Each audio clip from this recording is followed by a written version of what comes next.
மீண்டும் ஒரு பேரழிவை சந்திக்க போகுது இந்த பூமி. மனித இனமே அழிய போகுது.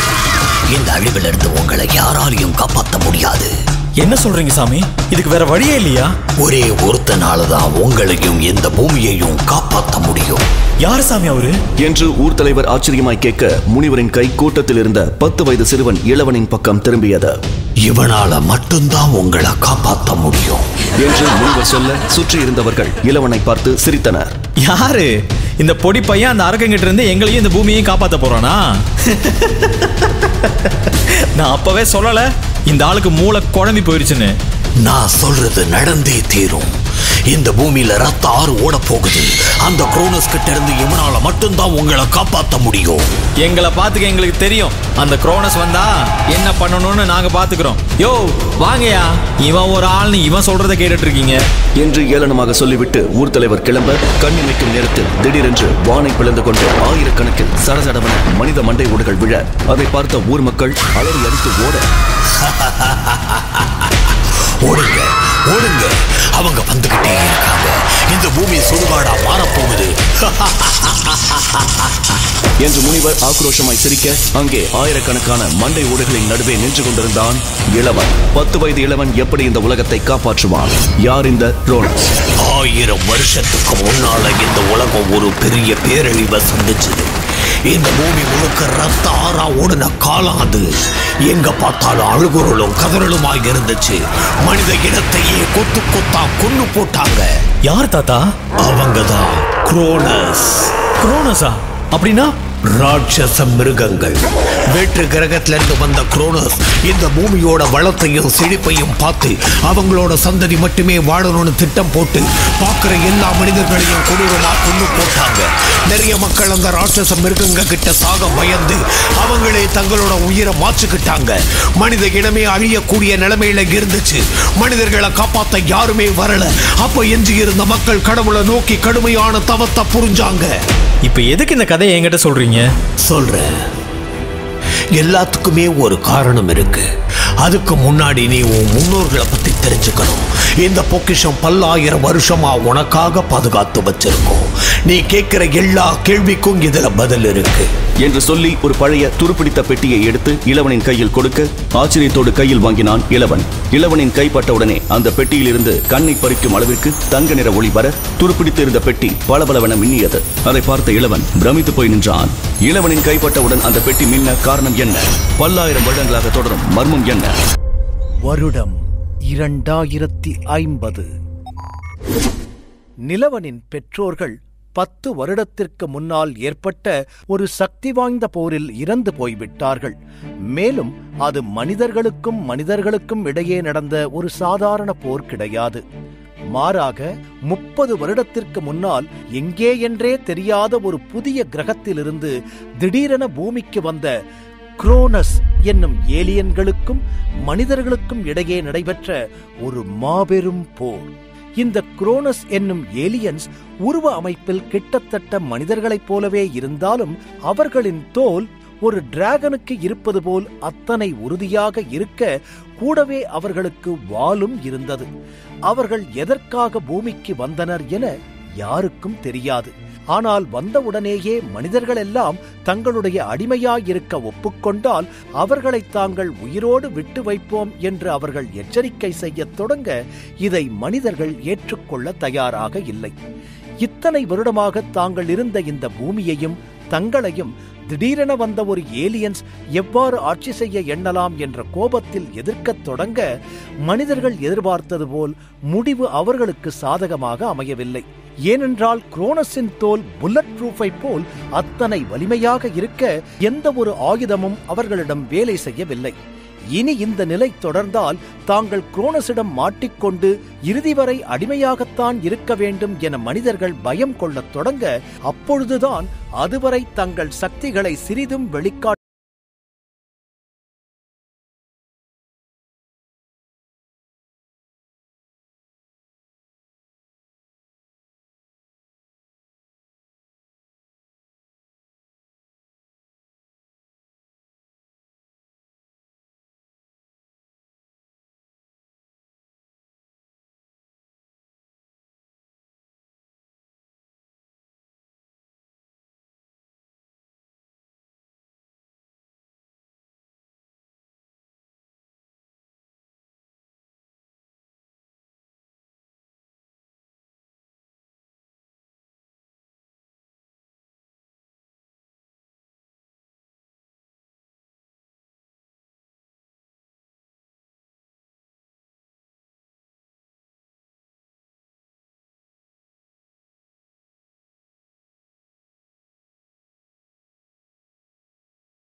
அதிகாரத்தின் கையில் சிக்கியது.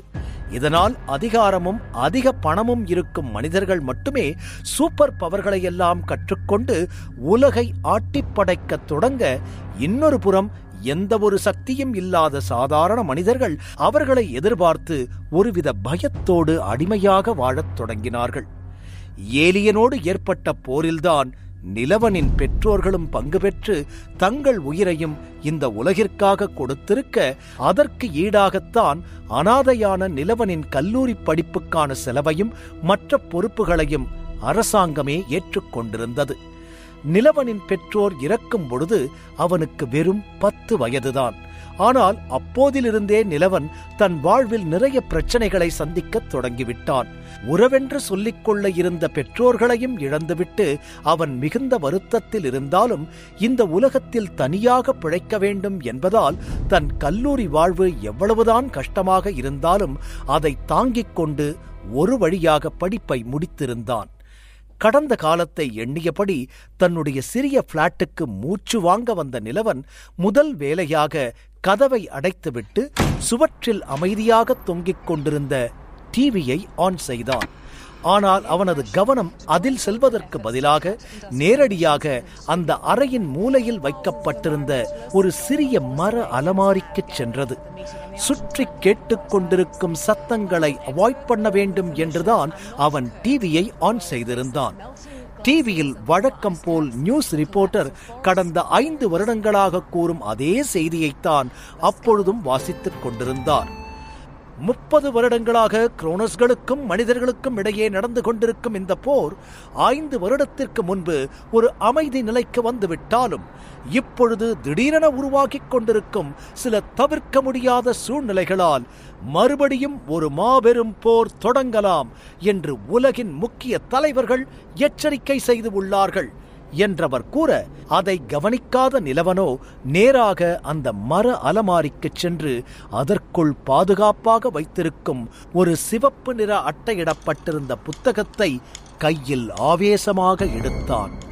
அந்த புத்தகம் கிட்டத்தட்ட 1 கிலோவுக்கு இணையாக இருக்க, அதன் அட்டையோ மனித தோலால் செய்யப்பட்டது போல் இருந்தது. கூடவே அதன் சிவப்பு நிறமும் மனித இரத்தத்தை வைத்து பூசியது போல் இருந்தது. நிலவன் அதை பக்கத்தில் இருந்த டேபிள் மீது வைப்பதற்காக அதன் மீது இருக்கும் அனைத்து பொருட்களையும் பெரும் சத்தத்தோடு ஒரேடியாக கீழே தள்ளிவிட்டு அதை நடுவில் டம் என்று போட்டான்.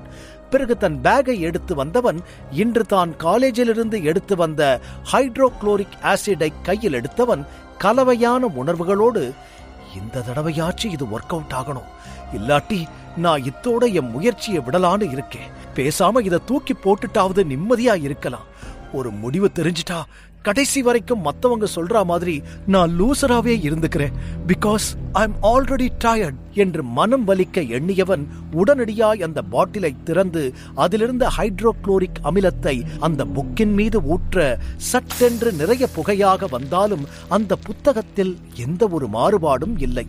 இதை பார்த்து மிகவும் கோபமடைந்த நிலவன் கையில் இருந்த பாட்டிலை தூக்கி எறிந்துவிட்டு அந்த டேபிளை தன் காலால் பயங்கரமாய் உதைத்து அப்படியே கீழே அமர்ந்து விட்டான்.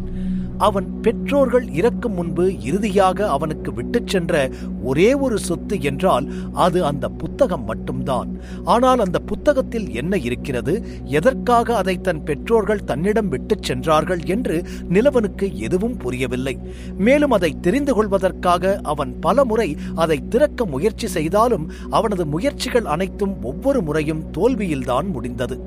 அவனும் அந்த புத்தகத்தை எப்படியாவது திறந்துவிட வேண்டும் என்று அதை எரித்து பார்த்தான், தண்ணீரில் நனைத்து பார்த்தான், கத்தியை வைத்து கூட திறக்க முடியுமா என்று முயற்சி செய்து பார்த்தான். ஆனால் அந்த புத்தகம் திறப்பேனா என்று சாதித்து விட்டது. தன்னுடைய ஒவ்வொரு முயற்சியும் தோல்வியில் சென்று முடிவதை பொறுத்துக் கொள்ள முடியாத நிலவன், அவ்வளவுதான், இனிமேல் இந்த புக்கை வச்சிருந்து எந்த ஒரு பிரயோஜனமும் கிடையாது, முதல்ல இதை எதுக்காக என்னோட அம்மா அப்பா விட்டுட்டு போகணும், அப்படி இது மூலமா அவங்க என்னதான் என்கிட்ட சொல்லணும்னு நினைச்சாங்க என்று பல குழப்பத்தில் இருந்த நிலவன் கோபமாய் எழ திடீரென கால் தடுமாறி கீழே விழப்போனான். ஆனால் நல்ல வேளையாக அவன் எதிரே இருந்த ஸ்டூலை பிடித்து விட்டாலும் சட்டென்று அவன் எதிர்பாராத வகையில் அந்த ஸ்டூலில் நீட்டிக் கொண்டிருந்த ஒரு இரும்பு ஆணி அவனது கையை ஆழமாய் பதம் பார்த்துவிட நிலவன் அவசரமாக கையை உதறிக்கொண்டான். என்னோட வாழ்க்கையில கொஞ்சம் கூட நல்ல விஷயமே நடக்காதா? இன்னும் நான் எவ்வளவு கஷ்டத்தை தான் பார்க்கணும் என்று புலம்பியவன் தன்னிச்சையாக தன் கையை அந்த புத்தகத்திற்கு மேலே வைத்து பார்த்து கொண்டிருக்க அந்த காயத்திலிருந்து வழிந்த ரத்தம் ஒரு பெரிய துளியாய் மாறி கீழே இருந்த அந்த சிவப்பு நிற புத்தகத்தில் நேரடியாய் சென்று விழ விற்றென்று காற்று சுழன்று திடீரென்று அந்த புத்தகம் வேகமாய் திறந்து கொண்டது. இதை கவனிக்காத நிலவனோ கையில் இருந்த காயத்தையே பார்த்து கொண்டிருக்க எதேச்சையாக அவனது கண்கள் தனக்கு பக்கத்தில் பறந்து கொண்டிருந்த தன் பேக்கை திரும்பி பார்க்க ஒரு நிமிடம் அதிர்ந்து போய் விட்டான். தன்னுடைய பேக் எவ்வாறு தானாக மேலே எழும்பி பறக்கின்றது என்று அவன் புரியாமல் பின்னால் திரும்பி பார்த்தால் அந்த வீட்டில் இருந்த அனைத்து பொருட்களும் அந்தரத்தில் தான் மிதந்து கொண்டிருந்தன. What the hell is happening? என்று பயந்து போன நிலவன் சட்டென்று முன்னால் திரும்பி பார்த்தால் அவன் அவ்வளவு நேரமும் திறக்க போராடிக் கொண்டிருந்த புத்தகமும் காற்றில் மிதந்து ஒவ்வொரு பக்கங்களாக திரும்பத் தொடங்க திகிலடைந்த நிலவனுக்கு அங்கு ஏதோ தவறாக இருப்பது போல் தோன்றியது. இத்தனை நாட்களாய் தான் எவ்வளவோ முயற்சி செய்தும் திறக்காத புத்தகம் எப்படி திடீரென்று திறந்தது என்று புரியாமல் குழம்பிப் போனவன் ஒருவேளை தன்னுடைய இரத்தமதில் பட்டிருக்குமோ என சந்தேகத்தோடு அந்த புத்தகத்தில் என்ன எழுதியிருக்கிறது என்று வேகமாக கவனித்து பார்க்கத் தொடங்கினான். ஆனால் அந்த புத்தகமோ மிகவும் வேகமாக ஒவ்வொரு பக்கங்களாய் திருப்பி இறுதி பக்கத்தை நோக்கி சென்று கொண்டிருக்க நிலவனுக்கு சட்டென்று வேர்க்கத் தொடங்கியது. அவன் எதிரே இருந்த புத்தகத்தை மட்டுமே பார்த்து கொண்டிருக்க திடீரென்று அவன் காதுக்குள் யாரோ முணுமுணுப்பது போலவும் கேட்கத் தொடங்கியது. இதனால் பயந்து போன நிலவன் யாரது என்று பயத்தில் தனக்கு என்ன நடக்கின்றது என்று புரியாமல் இருக்க இப்பொழுது அந்த புத்தகம் கடைசி பக்கத்திற்கு வந்து சேர்ந்து சட்டென்று மிகவும் பிரகாசமாய் ஒரு வெளிச்சத்தை எழுப்ப இப்போது நிலவனின் உடலும் கொஞ்சம் கொஞ்சமாக அந்தரத்தில் பறக்கத் தொடங்கியது. கூடவே அவனை சுற்றி இருந்த அனைத்து பொருட்களும் இப்பொழுது அவனை சுற்றியே வேகமாக சுத்தத் தொடங்க நிலவனுக்கு மயக்கம் வருவது போல் இருந்தது. இல்ல, இதுவும் கனவுதான். நான் கனவுல இருக்கேன் என்று நிலவன் கூறிக்கொண்டே இருக்க சரியாய் அவனுக்கு எதிராக இருந்த புத்தகமும் பயங்கர பிரகாசமாய் மாறி நிலவனின் முகத்திற்கு அருகே வந்து பெரும் வெளிச்சத்தை அவன் முகத்தில் பாய்ச்ச நிலவனின் கண்கள் சிவப்பும் தங்கமும் நிறைந்த ஒருவித மர்மமான நிறத்தில் ஒளிரத் தொடங்கியது. மேலும் அவன் தனது சுயநினைவை இழந்து அந்தரத்தில் பறந்து கொண்டிருக்க நொடிக்கு நொடி அவனை சுற்றி கொண்டிருந்த பொருட்களின் வேகமும் அதிகமாகி சில நொடிகளில் அந்த புத்தகம் காற்றில் கரைந்து தங்க துகள்களைப் போல் மின்னிக்கொண்டு அந்த அறை முழுவதும் பரவி மறைய அந்தரத்தில் தனியாக மிதந்த நிலவனும் சுயநினைவை இழந்து கீழே விழுந்தான். மறுபடியும் நிலவன் கண் விழித்த பொழுது அவனுக்கு தலை பாரமாயிருக்க முகத்தை சுருக்கியபடி மெதுவாய் கைகளை கீழே ஊன்றி எழுந்தான். என்ன ஆச்சு எனக்கு என்று யோசனை செய்தவனுக்கு திடீரென நடந்த அனைத்து விசித்திர விஷயங்களும் நினைவுக்கு வரத் தொடங்க மிகவும் அதிர்ந்து போனான். ஓ மை காட் என்றவன் சுற்றியும் சந்தேகமாக பார்க்க வீட்டில் எந்த ஒரு மாற்றமும் இருக்கவில்லை. அவன் இறுதியாய் பார்த்தபொழுது அனைத்து பொருட்களும் காற்றில் மிதந்து கொண்டிருந்தது. ஆனால் இப்பொழுது அனைத்தும் வைத்த இடத்தில் வைத்தபடியே இருக்க நிலவனுக்கு வந்தது கனவா நினைவா என்று குழப்பமாயிருந்தது. ஒருவேளை நான் கனவு கண்டேனோ என்று யோசனை செய்தவன் கீழே கிடந்த கண்ணாடியை எடுத்து அணிந்து கொள்ள திடீரென்று அவனுக்கு அனைத்தும் மங்கலாக தெரியத் தொடங்கியது. ச்சே, இதுக்கு இப்ப என்ன ஆச்சு என்ற நிலவன் கண்ணாடியை கழட்டிவிட்டு பார்க்க அனைத்தும் தெளிவாக தெரிந்தது. நோ வே, இதுக்கு வாய்ப்பே இல்லையே என்று மிரட்சியடைந்த நிலவன் மறுபடியும் கண்களை கசக்கிவிட்டு பார்க்க இன்னும் நன்றாக தெரிவது போல் இருந்தது. சின்ன வயசுல இருந்து தெளிவா இல்லாத பார்வை திடீர்னு எப்படி தெளிவாக முடியும் என்று சந்தேகம் கொண்ட நிலவன் சட்டென வந்த மர்ம புத்தகத்தின் நினைவு வந்து அதை அவசரமாக தேடத் தொடங்கினான். ஆனால் ஆச்சரியப்படும் வகையில் அந்த புத்தகம் மாயமாய் மறைந்து போயிருந்தது. Damn it! எங்க போச்சு அந்த புக்கு? இங்கதானே இருந்துச்சு. கால் முளைச்சு ஓடியா போயிருக்கும். What the hell is happening? என்று தலையில் கை வைத்த நிலவன் அங்கிருந்த சேரில் சோர்வாய் அமர அவனுக்கு தலையே வெடிப்பது போல் இருந்தது. மேலும் தன் உடலில் என்னவோ ஒரு விஷயம் மாறுபட்டு இருப்பதை உணர்ந்து, ஒருவேளை அம்மா அப்பா விட்டுட்டு போன அந்த புக்கு கீ டு பவர் புக்கா இருக்குமோ என்று சிந்தனை செய்தவன் பதட்டமாக தன் உடலை பார்த்து கொண்டான். குரோனஸ்களை எதிர்க்க வேண்டி எக்ஸ்டெர்மினேட்டர்ஸ் தங்களுடைய சூப்பர் பவர்களை எல்லாம் மக்களுக்கு பாடமாக சொல்லிக் கொடுத்தாலும் கவர்மெண்ட் அதை பின்னாளில் கீ டு பவர் என்னும் புத்தகமாக மாற்றி விற்கத் தொடங்கினார்கள். எவ்வளவு பணம் செலவழித்து ஒரு கீ டு பவர் புக்கை வாங்குகிறோமோ அதற்கு தகுந்த மாதிரிதான் அதில் இருக்கும் சூப்பர் பவர்களின் லெவல் இருந்தது. அதிக பணம் செலவழித்து ஒன்றை வாங்கினால் சூப்பர் பவரும் அதிகமாக இருக்கும். குறைவாய் செலவழித்தால் பவரும் குறைவாகத்தான் இருக்கும். மேலும் ஒரு மனிதன் கீ டு பவர் புத்தகத்தை வாங்கி முழுமையாக படித்து அதை பிராக்டிஸ் செய்ய தொடங்கிவிட்டால் அவனும் ஒரு சூப்பர் பவர் கொண்ட மனிதன் மாறிவிடுவான். நிலவனும் அப்படி ஒரு புத்தகத்தை வாங்க வேண்டும் என்று முன்பு எண்ணி இருக்கிறான். ஆனால் அவனிடம் பணம் தான் இருக்கவில்லை. எனவே இப்போது தன் பெற்றோர்கள் விட்டுச் சென்றது கீ டு பவர் புத்தகமாய் இருந்தால் என்று யோசித்தவன் மெதுவாய் எழுந்து நிற்க முற்பட திடீரென்று அவன் கண் முன்னால் ஒரு பெரிய ஸ்கிரீன் பிரகாசமாய் தோன்றியது. அதைக் கண்டு சற்று பயந்து போன நிலவன் 2 அடிகள் பின்னால் வர அவன் பின்னால் செல்ல செல்ல அந்த ஸ்கிரீனும் அவனை நெருங்கி சென்றது. கடவுளே, என்ன இது என்று நிலவன் அந்த ஸ்கிரீனை வேர்த்தபடி பார்க்க சட்டென அவன் புருவம் சுருங்கியது. ஏனென்றால் அந்த ஸ்கிரீனில் நிலவனை பற்றிய குறிப்புகள் தான் இருந்தது. User name Nilavan, power level 1, strength 10 out of 10, speed 10 out of 10, stamina 10 out of 10, experience 0 out of 100, HP 10 out of 10 என்று இருக்க அதையெல்லாம் பார்த்த நிலவனுக்கு சட்டென கியூரியாசிட்டி உருவானது. இதெல்லாம் என்ன பத்தின டேட்டா மாதிரியே இருக்கே, ஒருவேளை என் உடம்புக்குள்ள ஏதோ சிஸ்டம் இன்ஸ்டால் ஆயிடுச்சோ, சூப்பர் பவர் கிடைக்கும்னு நினைச்சா இது வேற ஏதோ மாதிரி இருக்கு. அண்ட் இது மாதிரி ஒன்ன நான் என்னைக்குமே கேள்விப்பட்டது இல்லையே, யாருக்கும் இல்லாத ஸ்பெஷல் பவரா இருக்குமோ என்று என்னென்னமோ எண்ணிய நிலவனுக்கு ஏனோ தன் வாழ்வில் ஒரு மிகப்பெரிய மாற்றம் வரப்போவதாய் தோன்ற திடீரென்று அவன் கண்களின் கருமணி மறைந்து இரத்த சிவப்பாக மாறி அவன் தன்னையும் அறியாமல் maybe it's just the beginning என கூறினான். நிலவனின் பெற்றோர்கள் விட்டுச் சென்றிருந்த மர்ம புத்தகம் நிலவனின் ரத்தம் பட்டு திறந்தவுடன் அவனது உடலில் ஒரு விசித்திரமான சிஸ்டம் இன்ஸ்டால் ஆகி இருந்தது. அதை கவனித்த நிலவனுக்கு மிகவும் குழப்பமாயிருந்தது.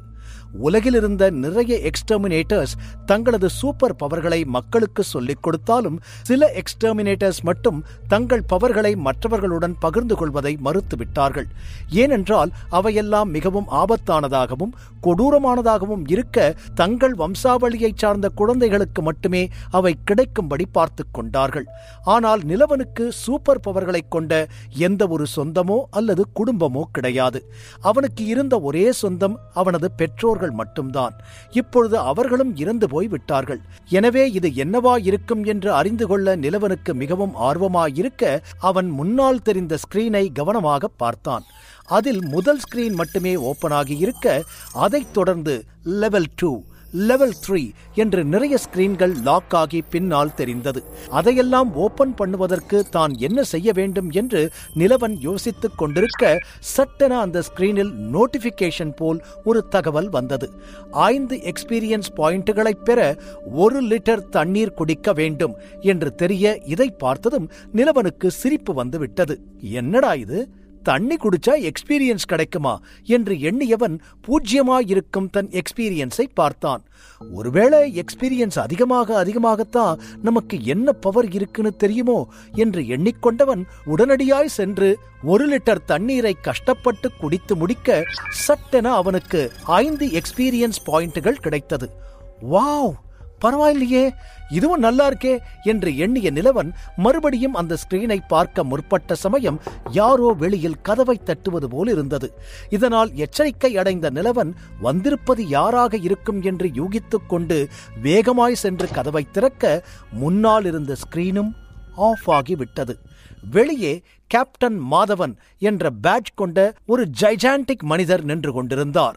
6 அடி உயரம், கட்டான உடலமைப்பில் மிக கம்பீரமாக தெரிந்தவரின் குரலும் கம்பீரமாகவே இருந்தது. நிலவன், நீ ஏற்கனவே 5 நிமிஷம் லேட். உனக்காக எவ்வளவு நேரம் பஸ் வெயிட் பண்ணணும்? போய் உடனே கிளம்பி வா. உன் திங்ஸை எல்லாம் பேக் பண்ணிட்டதானே என்று அதிகாரமாய் அவர் கேட்க நிலவன் அவசரமாய் தலையசைத்தான். குட், அவ சீக்கிரம் வா என்று சொல்லிவிட்டு கேப்டன் மாதவன் திரும்பிச் செல்ல தொடங்க நிலவன் ஒரு நிம்மதி பெருமூச்சை விட்டுக் கொண்டான்.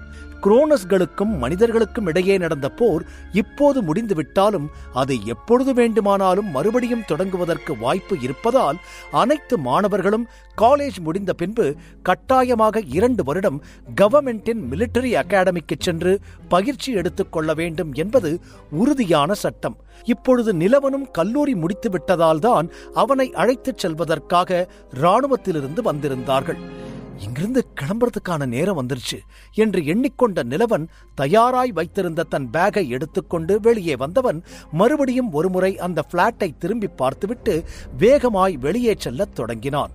அவன் மனம் முழுவதும் அந்த மர்ம புத்தகத்தை பற்றியும் தனது உடலுக்குள் ஏற்பட்டிருக்கும் மாற்றத்தை பற்றியுமே யோசித்துக் கொண்டிருக்க மறுபடியும் அவனுக்கு எதிரே அந்த ஸ்கிரீன் தோன்றி இன்னொரு நோட்டிபிகேஷன் வந்தது. 8 மணி நேரம் சூரிய வெளிச்சத்திலிருந்து பாதுகாப்பா இருந்தால் மேலும் 5 எக்ஸ்பீரியன்ஸ் பாயிண்டுகள் கிடைக்கும் என்றதில் இருக்க நிலவன் யோசித்தான். இது என்ன மாதிரியான பவர்னு எனக்கு தெரியல, ஆனா இது கொடுக்கிற டாஸ்கை எல்லாம் பார்த்தா ரொம்ப காமெடியா இருக்கு என்றவன் எண்ணியபடி நடந்து வந்து கொண்டிருக்க அவன் மீது சூரிய வெளிச்சம் பட்டு திடீரென அவனது உடலை சோர்வுறச் செய்தது. இவ்வளவு நேரம் நல்லாதானே இருந்தோம் என்று எண்ணிய நிலவன் அதிகமாய் வேர்த்து கொட்டியபடியும் மூச்சு வாங்கியபடியும் கேப்டன் மாதவனிடம் செல்ல அவர்களுக்கு முன்னால் தான் மிலிட்டரி அகாடமியின் பஸ் நின்று கொண்டிருந்தது. வேர்வையில் குளித்து வந்த நிலவனை பார்த்த கேப்டன் மாதவன் வியப்பாய், என்னாச்சு உனக்கு என்று வினவ, இல்ல ஒண்ணு இல்ல என தலையசைத்தான் நிலவன். சரி, சீக்கிரம் உள்ள போ என்று கேப்டன் மாதவன் துரிதப்படுத்த தனக்கு தெரிந்த யாரும் அந்த பஸ்ஸில் இருந்துவிடக்கூடாது என்று வேண்டிக்கொண்டே நிலவன் உள்ளே சென்று பார்க்க நல்ல வேளையாக அவனுடன் காலேஜில் படித்த யாரும் அதில் இருக்கவில்லை. ஒருவேளை அனைவரையும் வெவ்வேறு அகாடமிக்கு அனுப்பி இருக்கலாம் என்று எண்ணிக்கொண்டவன் நிம்மதியாக சென்று ஒரு சீட்டில் அமர்ந்து கொள்ள இப்பொழுது நிழலுக்கு வந்துவிட்டதால் அவன் சாதாரணமாக மாறிவிட்டான். கேப்டன் மாதவன் நிலவனுக்கு பின்னால் பஸ்ஸில் ஏற பஸ் உடனடியாக புறப்படத் தொடங்கியது. மாணவர்கள் எல்லாம் முன்பு வளவளவென்று பேசிக் கொண்டிருந்தாலும் கேப்டன் மாதவன் வந்த பின்பு அமைதியாகிவிட நிலவனோ யாருடனும் பேசாது தன் உடம்பில் இன்ஸ்டால் ஆகியிருக்கும் என்னவென்றே தெரியாத புது விஷயத்தை பற்றித்தான் யோசித்துக் கொண்டிருந்தான். தான் நினைக்கும் பொழுது அந்த ஸ்கிரீன் முன்னால் வரவில்லை, ஆனால் தேவைப்படும் நேரத்தில் அதுவே வருகிறது என்பதை புரிந்து கொண்ட நிலவன் நன்றாக பின்னால் சாய்ந்து அமர்ந்து கொள்ள மறுபடியும் ஒரு நோட்டிபிகேஷன் வந்தது. எங்கே தனக்கு முன்னால் தெரியும் ஸ்கிரீனை மற்றவர்கள் பார்த்து விடுவார்களோ என்றவன் பயப்பட, ஆனால் யாருமே அதை கண்டுகொள்ளவில்லை. அப்படின்னா இந்த ஸ்கிரீன் நமக்கு மட்டும்தான் தெரியுது போல என்று எண்ணிய நிலவன் ஆவலாக நோட்டிபிகேஷனை கவனிக்க அதில் எச்சரிக்கை போல் என்னவோ வந்தது. காற்றில் மயக்கத்தை ஏற்படுத்தும் சப்ஸ்டன்ஸ் உள்ளது, ரெசிஸ்டன்ஸ் லெவல் 1 ஆக்டிவேட்டட் என்று புரியாதபடி ஒரு தகவல் வர நிலவன் குழப்பமாக பின்னால் திரும்பி பார்த்தான். அவ்வளவு நேரமும் முழித்துக் கொண்டிருந்த மாணவர்கள் எல்லாம் திடீரென்று ஒரே நேரத்தில் தூங்கத் தொடங்கி இருக்க நிலவன் மட்டும் அதை வியப்பாக பார்த்து கொண்டிருந்தான். என்னாச்சு இவங்களுக்கெல்லாம் என்றவன் யோசித்துக் கொண்டிருந்த நேரம் திடீரென அவன் முகத்தை யாரோ கருப்பு நிற துணியால் அழுத்தமாய் மூட நிலவன் சில வினாடிகள் தன் எதிர்ப்பை காட்டிவிட்டு பின்பு தன்னையும் அறியாமல் உறங்கத் தொடங்கினான். ஆனால் நிலவனுக்கு மறுபடியும் நினைவு வந்தபொழுது அவன் மிலிட்டரி அகாடமியின் முன்புதான் நின்று கொண்டிருந்தான். அவனைப் போலவே அங்கு 500க்கும் அதிகமான மாணவர்கள் வந்திருக்க அங்கிருந்த யாரையும் நிலவனுக்கு தெரியவில்லை. மேலும் அவர்களுக்கு முன்னால் தெரிந்த மிலிட்டரி அகாடமி பார்ப்பதற்கே ராட்சதத்தனமாய் மிகவும் பிரம்மாண்டமாக இருந்தது. வானை தொடும் அளவிற்கு அதன் கட்டிடங்கள் இருக்க அதற்கு மேலும் அகாடமியை பாதுகாப்பது போல் இன்விசிபிள் ஷீல்டு ஒன்று இருந்தது. அது மற்றவர்களுக்கு தெரியாவிட்டாலும் நிலவனுக்கு தெளிவாய் தெரிய கேப்டன் மாதவன் அவர்களுக்கு முன்னால் வந்து பேசத் தொடங்கினார். Students, welcome to military academy.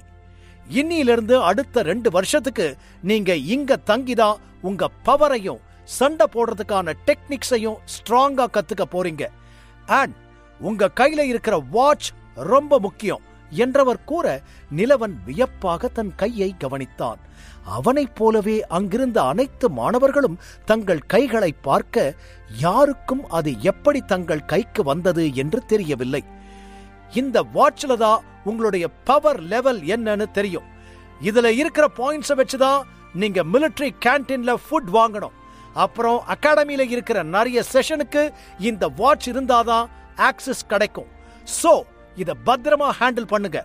இனி நெக்ஸ்ட் நேரத்தை வேஸ்ட் பண்ணாம உங்க எல்லாத்தையும் 5 பேர் இருக்கிற டீமா பிரிச்சு உங்க பவர் லெவலை டெஸ்ட் பண்ணிடலாம் என்றவர் சொல்லிக் கொண்டிருக்க நிலவனுக்கு மிகவும் டயர்டாக இருந்தது. ஒருவேளை சூரிய வெளிச்சத்தால் தான் இப்படி இருக்கிறதோ என்று நிலவன் எச்சிலை விழுங்க அடுத்த 5 நிமிடத்தில் இருந்த மாணவர்கள் அனைவரையும் 5 பேர் கொண்ட குழுக்களாக பிரித்தார்கள். நிலவனின் குழுவில் நிலவன், சந்துரு, பரத், சமீரா, அதிதி என்று 5 பேர் இருக்க ஒவ்வொருவரும் வெவ்வேறு விதமாக இருந்தார்கள். அதில் பரத் பார்ப்பதற்கே பயந்த சுபாவம் கொண்டவனாய் தெரிய யாருடனும் பேசாது அமைதியாக நின்று கொண்டிருந்தான். ஏனோ அவனை பார்த்ததும் தன்னை பார்ப்பது போலவே நிலவனுக்கு இருந்ததால் பரத்தை நோக்கி அவன் செல்ல திடீரென்று அவனது தோளில் வந்து கையை போட்டுக் கொண்டான் சந்துரு. ஹாய், என்னோட பேரு சந்துரு, உன் பேர் என்ன என்றவன் வலுக்கட்டாயமாய் நிலவனின் கைகளை பிடித்து ஹேண்ட் ஷேக் செய்ய நிலவனின் சிஸ்டத்தில் சட்டென நோட்டிபிகேஷன் வந்தது. ஆக்சஸ் டு பவர் டினைட் என்று வர நிலவன் அவசரமாக தன் கையை எடுத்துக் கொண்டான். ஹலோ, என்னோட பேரு நிலவன் என்று நிலவன் சந்துருவை யோசனையாய் பார்த்தபடி கூற அவனோ நிலவனை விசித்திரமாய் பார்த்தபடி, பேர்தானே கேட்ட, அதுக்கு ஏன் இவ்ளோ ஷாக் ஆகிற என்றபடி, இனிமே நம்ம 2 பேரும் ஃப்ரெண்ட்ஸ், ஓகேவா என்று சொல்லிவிட்டு பக்கத்தில் இருந்த அதிதியின் கைகளை சென்று பிடிக்க அவளோ சட்டென்று கோபமாய் தன் மற்றொரு கையை உயர்த்தினாள். நொடியில் அவளது கையில் கெட்டியான ஐஸ் உருவாகத் தொடங்க சந்துரு நொடியில் அவளை விட்டு விலகினான். Don't dare to touch me என்றவள் பற்களை கடித்தபடி கூற, இந்த அழகான பொண்ணுங்களே இப்படி திமிரு பிடிச்சவங்களாதான் இருப்பாங்க போல என்று முனகிய சந்துரு, ஹே டேக் இட் ஈஸி என்றபடி பின்னால் வர அதிதியின் கைகள் மறுபடியும் சாதாரணமாக மாறியது. ஆனால் நிலவன் சந்துரு செய்வதையெல்லாம் வியப்பாக பார்த்து கொண்டிருந்தான். யார் இவன்? இவன் பாட்டுக்கு போய் எல்லாரோட கையை பிடிச்சும் செல்ஃப் இன்ட்ரடியூஸ் பண்ணிக்கிட்டு இருக்கான் என்று யோசித்தபடி நிற்க அருகே இருந்த சமீராவின் மீது அவன் பார்வை படர்ந்தது. சமீரா பார்ப்பதற்கு அமைதியாக இருந்தாலும் அவள் முகத்தில் ஒரு அழுத்தம் இருந்தது. மேலும் அவள் முதுகில் ஒரு விலங்கின் எலும்புகளால் செய்யப்பட்ட வில் மற்றும் அம்பும் இருந்தது. நிலவன் அதை அசையாமல் சில நிமிடங்கள் பார்த்து கொண்டிருக்க சட்டென சமீரா அவனை நோக்கி திரும்பினாள். இதனால் நிலவன் தன் பார்வையை விலக்கிக் கொள்ள அவன் மனதிற்குள் அவ்விதமான ஆயுதங்கள் வைத்திருப்பவர்களை பற்றிய எண்ணம் ஓடியது. தங்களது சூப்பர் பவரால் மனிதர்களுக்கு அதிக பிரச்சனை உருவாகும் என்று தெரிந்த எக்ஸ்டெர்மினேட்டர்ஸ் மட்டும்தான் இது போன்ற ஆயுதங்களை வைத்திருப்பார்கள். அப்படியென்றால் இவளுக்கு என்ன சக்தி இருக்கும் என்றவன் யோசித்துக் கொண்டிருந்த நேரம் அவர்களது குழுவை பவர் டெஸ்ட் பண்ணும் இடத்திற்கு டெலிபோர்ட் செய்து அழைத்துச் சென்றார்கள். கண்ணை மூடி திறப்பதற்குள் அவர்கள் வேறொரு புதிய இடத்திற்கு வந்து சேர அதை பார்ப்பதற்கு சிமுலேஷனால் உருவாக்கப்பட்ட பிளே கிரவுண்ட் போல் இருந்தது. அங்கு 3 கட்டங்களாக போட்டிகள் பிரிக்கப்பட்டிருக்க வந்திருந்த மாணவர்களின் நேம் லிஸ்டை எல்லாம் பார்த்தபடி லேகா என்ற மிலிட்டரி ஸ்டாஃப் ஒருத்தி அவர்களிடம் வந்து சேர அவளது முகத்தில் ஒரு இயந்திரத்தனம் குடிகொண்டிருந்தது. ஓகே, ஃபர்ஸ்ட் டெஸ்ட் அட்டெண்ட் பண்ற ஸ்டூடெண்ட் பரத். பரத், கொஞ்சம் சீக்கிரம் முன்னாடி வா என்று லேகா அழைக்க, பரத் என்னவோ கொலை செய்து மாட்டிக்கொண்டவன் போல் பதட்டமாக முன்னே செல்ல அவனை முதல் கட்ட போட்டியில் நிற்க வைத்தாள் லேகா. ஆனால் அதற்குள் பரத் பதட்டமாய், சாரி, எனக்கு எந்த பவரும் கிடையாது என்று சொல்லிவிட, லேகா அவனை நிமிர்ந்து பார்த்து, நோ ப்ராப்ளம், உனக்கு நான் கீ டு பவர் புக் கொடுக்கிறேன் என்று சொல்லிவிட்டு அருகே இருந்த ஒரு கீ டு பவர் புத்தகத்தை எடுத்து பரத்தின் கையில் கொடுக்க, அவன் ஒரு பெருமூச்சோடு அதை வாங்கிக் கொண்டு தேங்க்யூ என்று கூற, இட்ஸ் ஓகே, நீ போகலாம். நெக்ஸ்ட் ஸ்டூடெண்ட் நிலவன் என்று லேகா நொடியும் தாமதிக்காமல் நிலவனை அழைக்க, அவன் தயக்கமாக அருகே சென்றான். உன்னோட பவர் லெவல் என்னன்னு உனக்கு தெரியுமா என லேகா அவனை வினவ, நிலவன் தயக்கமாய், இல்ல, என்கிட்ட எந்த பவரும் இல்ல என கூறினான். காலேஜ் மற்றும் ஸ்கூலில் படிக்கும் பொழுதே நிறைய பேருக்கு அவர்களுடைய பவர் லெவல் தெரிந்துவிடும். மேலும் வயதாக வயதாக அவர்களது லெவலும் கூடிக்கொண்டே போகும். மொத்தம் 8 பவர் லெவல்கள் மட்டும்தான் இருந்தது. அதில் 7, 8 போன்ற லெவலில் இருப்பவர்கள் எல்லாம் மிகவும் சக்தி வாய்ந்தவர்களாக இருப்பார்கள். நாம் கீ டு பவர் புத்தகங்களை எந்த அளவிற்கு படித்து நம் உடலில் இருக்கும் டிஎன்ஏவில் மாற்றத்தை ஏற்படுத்துகிறோமோ அந்த அளவிற்கு பவரும் உறுதியாக இருக்கும். ஆனால் ஒவ்வொரு மனிதர்களுக்கும் இது மாறுபடும். மேலும் பவரே இல்லாத மிலிட்டரி அகாடமிக்கு வந்தாலும் அவர்கள் கீ டு பவர் புத்தகம் தருவார்கள் என்பது நிலவனுக்கு ஆச்சரியமாக இருந்தது. மேலும் தன் உடலில் ஏதோ ஒரு மாற்றம் ஏற்பட்டு இருப்பது நிலவனுக்கு தெரிந்தாலும் அது என்னவென்றே தெரியாமல் எவ்வாறு பவர் என்று கூறுவது என்பதால் தான் அவன் தனக்கு பவர் இல்லை என்று கூறிவிட்டான். அதை கேட்ட லேகாவும் எந்த ஒரு மாறுதலையும் காட்டாது, ஓகே, உனக்கு ஒரு கீ டு பவர் புக்கை கொடுக்கிறேன் என்று சொல்லி பக்கத்தில் இருந்த புக்கை எடுத்து அவனிடம் நீட்ட, சட்டென அவனுக்கு ஒரு நோட்டிபிகேஷன் வந்தது. unable to learn new power என்று அதில் தெளிவாக வர, நிலவன் சற்று ஆச்சரியமாய் தனக்கு முன்னால் நீட்டப்பட்ட கீ டு பவர் புத்தகத்தை பார்க்க, சீக்கிரம் வாங்கிட்டு மூவ் பண்ணு நிலவன், அப்பதான் அடுத்த ஸ்டூடெண்ட்டுக்கு டெஸ்ட் பண்ண முடியும் என்று லேகா சொல்ல, நிலவன் தயக்கமாய், இல்ல, அது எனக்கு இந்த புக்கு வேண்டாம் என்று கூறினான். இதை கேட்டு நேம் லிஸ்டில் கவனமாயிருந்த லேகா வியப்பாய் அவனை நிமிர்ந்து பார்க்க, நிலவன் அந்த புத்தகத்தை வாங்க முற்றிலுமாக மறுத்துவிட்டான். மேலும் கீ டு பவர் புக்கை ஒரு பவரில்லாத மாணவன் மறுப்பது அதுதான் முதல் தடவை என்பதால் சிறிது தடுமாறி போன லேகா, ஒரு நிமிஷம் என்று கூறிவிட்டு சற்று தள்ளிச் சென்று தன் காதில் இருந்த ஒரு பட்டனை தட்டி யாருடனோ பேசத் தொடங்கினாள். ஹலோ சார், பவர் டெஸ்ட் பண்ற ஏரியாவில் ஒரு சின்ன இஷ்யூ. இங்க புதுசா வந்திருக்கிற நிலவன்ற பையனுக்கு எந்த ஒரு ஸ்பெஷல் பவருமே கிடையாது. ஆனா அவன் அகாடமி கொடுக்கிற கீ டு பவர் புக்கையும் வேண்டான்னு சொல்றான். இப்ப நான் என்ன பண்ணட்டும் என்று கேட்க, அந்த பக்கம் பேசிய ஒரு மர்ம மனிதன், ஸ்டூடெண்ட் வேணான்னு சொன்னா கம்பல் பண்ணாதீங்க, ஜஸ்ட் எப்பயும் வைக்கிற டெஸ்ட்டை வச்சுட்டு விட்டுருங்க என்று சொல்ல, ஓகே சார், தேங்க்யூ, இனி நான் பாத்துக்கிறேன் என்று சொல்லிவிட்டு லேகா மறுபடியும் திரும்பிவிட, அவளிடம் பேசிய மர்ம மனிதனோ உடனடியாக நிலவனின் ப்ரொஃபைலை எடுத்து பார்க்கத் தொடங்கினார். நீ ரொம்ப பெரிய தப்பு பண்ணிட்ட நிலவன், பவர் இல்லாம இந்த மோசமான உலகத்துல நீ எப்படி பிழைக்க போறேன்னு நானும் பார்க்கிறேன் என்று எண்ணிக்கொண்டார். அதே நேரம் பின்னால் வந்த லேகா, ஓகே நிலவன், நீ புக்கை வாங்கிக்க வேண்டாம், ஆனா கண்டிப்பா பவர் டெஸ்ட் பண்ணித்தான் ஆகணும், அப்பதான் உன்னோட லெவலை டிடெக்ட் பண்ண முடியும் என்று சொல்ல, தயக்கத்துடன் நிலவனும் ஒப்புக்கொண்டான். ஆனால் பவர் இல்லாமல் இருக்கும் ஒருவனை எதற்காக டெஸ்ட் செய்து பார்க்க வேண்டும் என்று அதிதி எரிச்சலாக பார்த்து கொண்டிருக்க, பரத்தும் வியப்பாகத்தான் நிலவனை கவனித்தான். எனினும் நிலவனிடம் என்னவோ ஒன்று வித்தியாசமாக இருப்பது போல் சந்துருவுக்கு தோன்றியது. அதே நேரம் அனைவரும் நிலவனை பார்த்து கொண்டிருக்கும் பொழுதே லேகா அவனுக்கான போட்டியை தொடங்கினாள். நிலவன் பதற்றமாக தயாரானான். நிலவன் தனக்கு பவர் இல்லை என்று கூறிய பின்னாலும் அவனுக்கு டெஸ்ட் வைக்க வேண்டும் என லேகா கூறிவிட்டாள். ஆகவே நிலவனும் அதற்கு தயக்கத்துடன் ஒப்புக்கொள்ள, லேகா முதல் டெஸ்டுக்கு அவனை அழைத்துச் சென்றாள். அங்கே அவனுக்கு முன்னால் 3 டார்கெட் இருந்தது. அந்த 3ஐயும் அவன் வேகமாய் சென்று தாக்க வேண்டும். அதை வைத்துத்தான் அவனது ஸ்பீட் லெவல் கணிக்கப்படும்.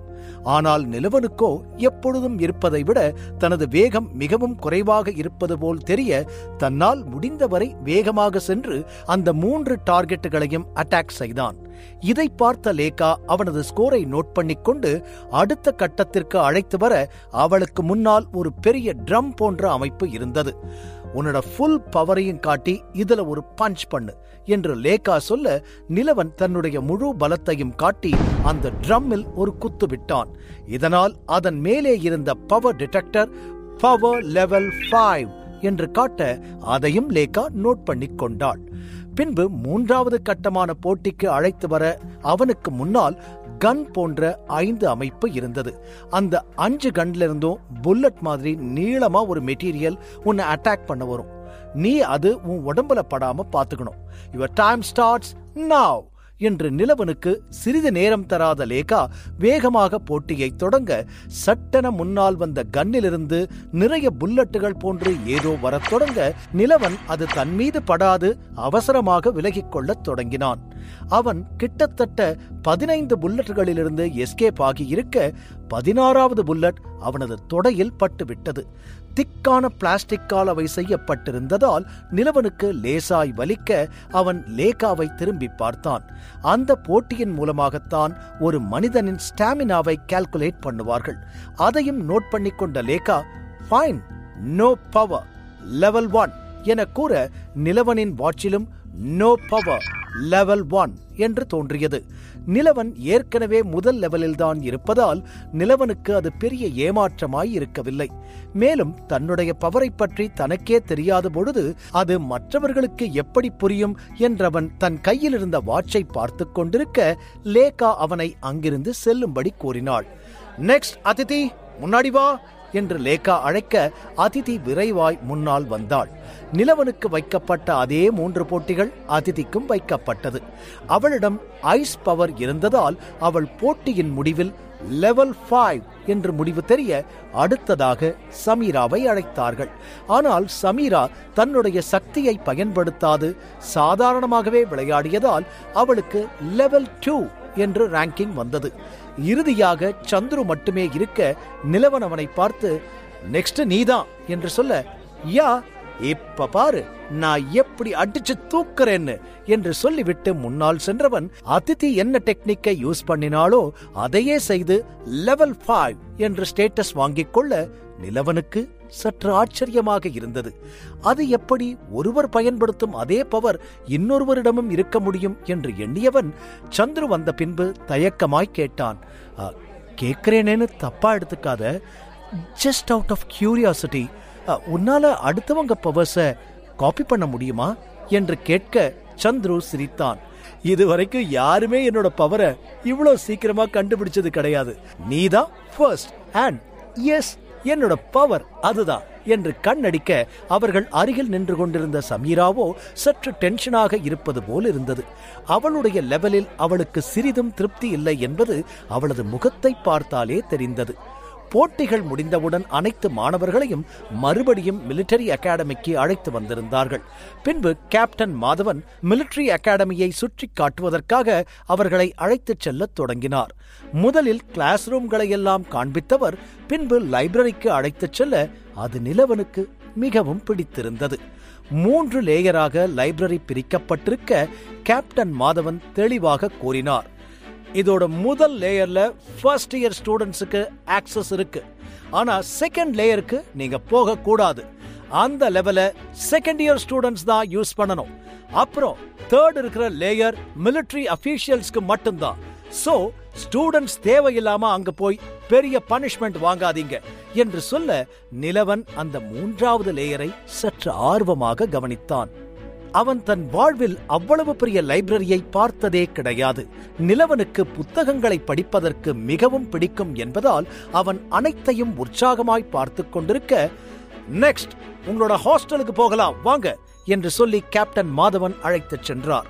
ஆனால் மறுபடியும் தான் லைப்ரரிக்கு வர வேண்டும் என்று நிலவன் எண்ணிக்கொள்ள அருகே இருந்த சந்துருவோ தொணவென்று ஏதாவது பேசியபடியே வந்து கொண்டிருந்தான். அவனது நடவடிக்கைகள் எல்லாம் நிலவனுக்கு புதிதாய் இருந்தது. இதுவரை அவனிடம் யாருமே முன் வந்து பேசியது கிடையாது. ஆனால் சந்துரு மட்டும் வித்தியாசமாய் நடந்து கொண்டான். செல்லும் வழியில் மிலிட்டரி அகாடமியில் இருக்கும் மற்றொரு பவர் டெஸ்டிங் இடத்திற்கு அழைத்து வந்த கேப்டன் மாதவன், நீங்க பவர் லெவல் டெஸ்ட் பண்ணிட்டு வந்த இடத்தை போலத்தான் இதுவும். உங்க ஸ்கில்ஸை டெவலப் பண்ணிக்கிட்டு நீங்க இங்க தாராளமா வந்து உங்க பவரை மறுபடியும் டெஸ்ட் பண்ணி பார்க்கலாம். இந்த இடத்துக்கு எப்பவுமே உங்களுக்கு ஆக்சஸ் இருக்கும். சோ நெக்ஸ்ட் ஹாஸ்டலுக்கு போகலாம் என்று அடுத்ததாய் ஹாஸ்டலுக்கு அழைத்து வந்தார். ஹாஸ்டலில் ஒவ்வொரு அறையும் கனக்கச்சிதமாய் அமைக்கப்பட்டிருக்க மாணவர்களுக்கு தேவையான அனைத்து விஷயங்களும் உள்ளேயே கொடுக்கப்பட்டிருந்தது. அதை நிலவன் ஆச்சரியமாய் பார்த்து கொண்டிருந்த போது கேப்டன் மாதவன் அவர்களை பார்த்து, இனி அவ்வளவுதான், இந்த அகாடமியில இருக்கிற எல்லா இடத்தையும் உங்களுக்கு தெளிவா காட்டிட்டேன். இன்னைக்கு உங்களுக்கு எந்த ஒரு கிளாஸும் இருக்காது. பட் நாளையிலிருந்து உங்களுக்கு ரெகுலரான கிளாஸ் ஸ்டார்ட் ஆயிரும். எனிவே இப்ப இருக்கிற நேரத்தை உங்களுக்கு பிடிச்ச மாதிரி ஸ்பெண்ட் பண்ணுங்க. ஆல் தி பெஸ்ட் என்று சொல்லிவிட்டு கேப்டன் மாதவன் அங்கிருந்து சென்றுவிட, ஹாஸ்டல் அறையில் ஒவ்வொரு அறைக்கும் 3 மாணவர்கள் என்று அலாட் பண்ணி இருந்தார்கள். அதில் நிலவனுக்கும் பரத்துக்கும் ஒரே அறை அலாட் ஆகிவிட பரத்துக்கு அப்பொழுதுதான் சற்று நிம்மதியாக இருந்தது. ஆனால் அவர்கள் இருவரிடமும் வந்த சந்துரு, ஹேய், எனக்கு உங்க ரூம் தான் கொடுத்திருக்காங்க பாருங்களேன், எனக்கு ஆரம்பத்திலேயே தெரியும் நம்ம 3 பேரும் தான் பெஸ்ட் ஃப்ரெண்டா இருக்க போறோம்னு, வாங்க ரூமுக்கு போலாம் என்று சொல்லிவிட்டு சந்துரு அவர்கள் இருவரையும் அறைக்குள் அழைத்து செல்ல, அதே நேரம் சற்று தொலைவில் ஒரு மாணவன் அடிபட்டிருந்த தன் முகத்தை வலியோடு பிடித்துக் கொண்டிருந்தான். அதை கவனித்த இன்னொரு மாணவன் பயமாய், யார் உன்னை அடிச்சா என்று கேட்டான். தெரியல, லெவல் 5 ஸ்டூடெண்ட் ஒருத்தன் வந்து எனக்கு அலாட் பண்ணி இருந்த ரூம்ல அவன் இருக்கணும்னு கேட்டான்.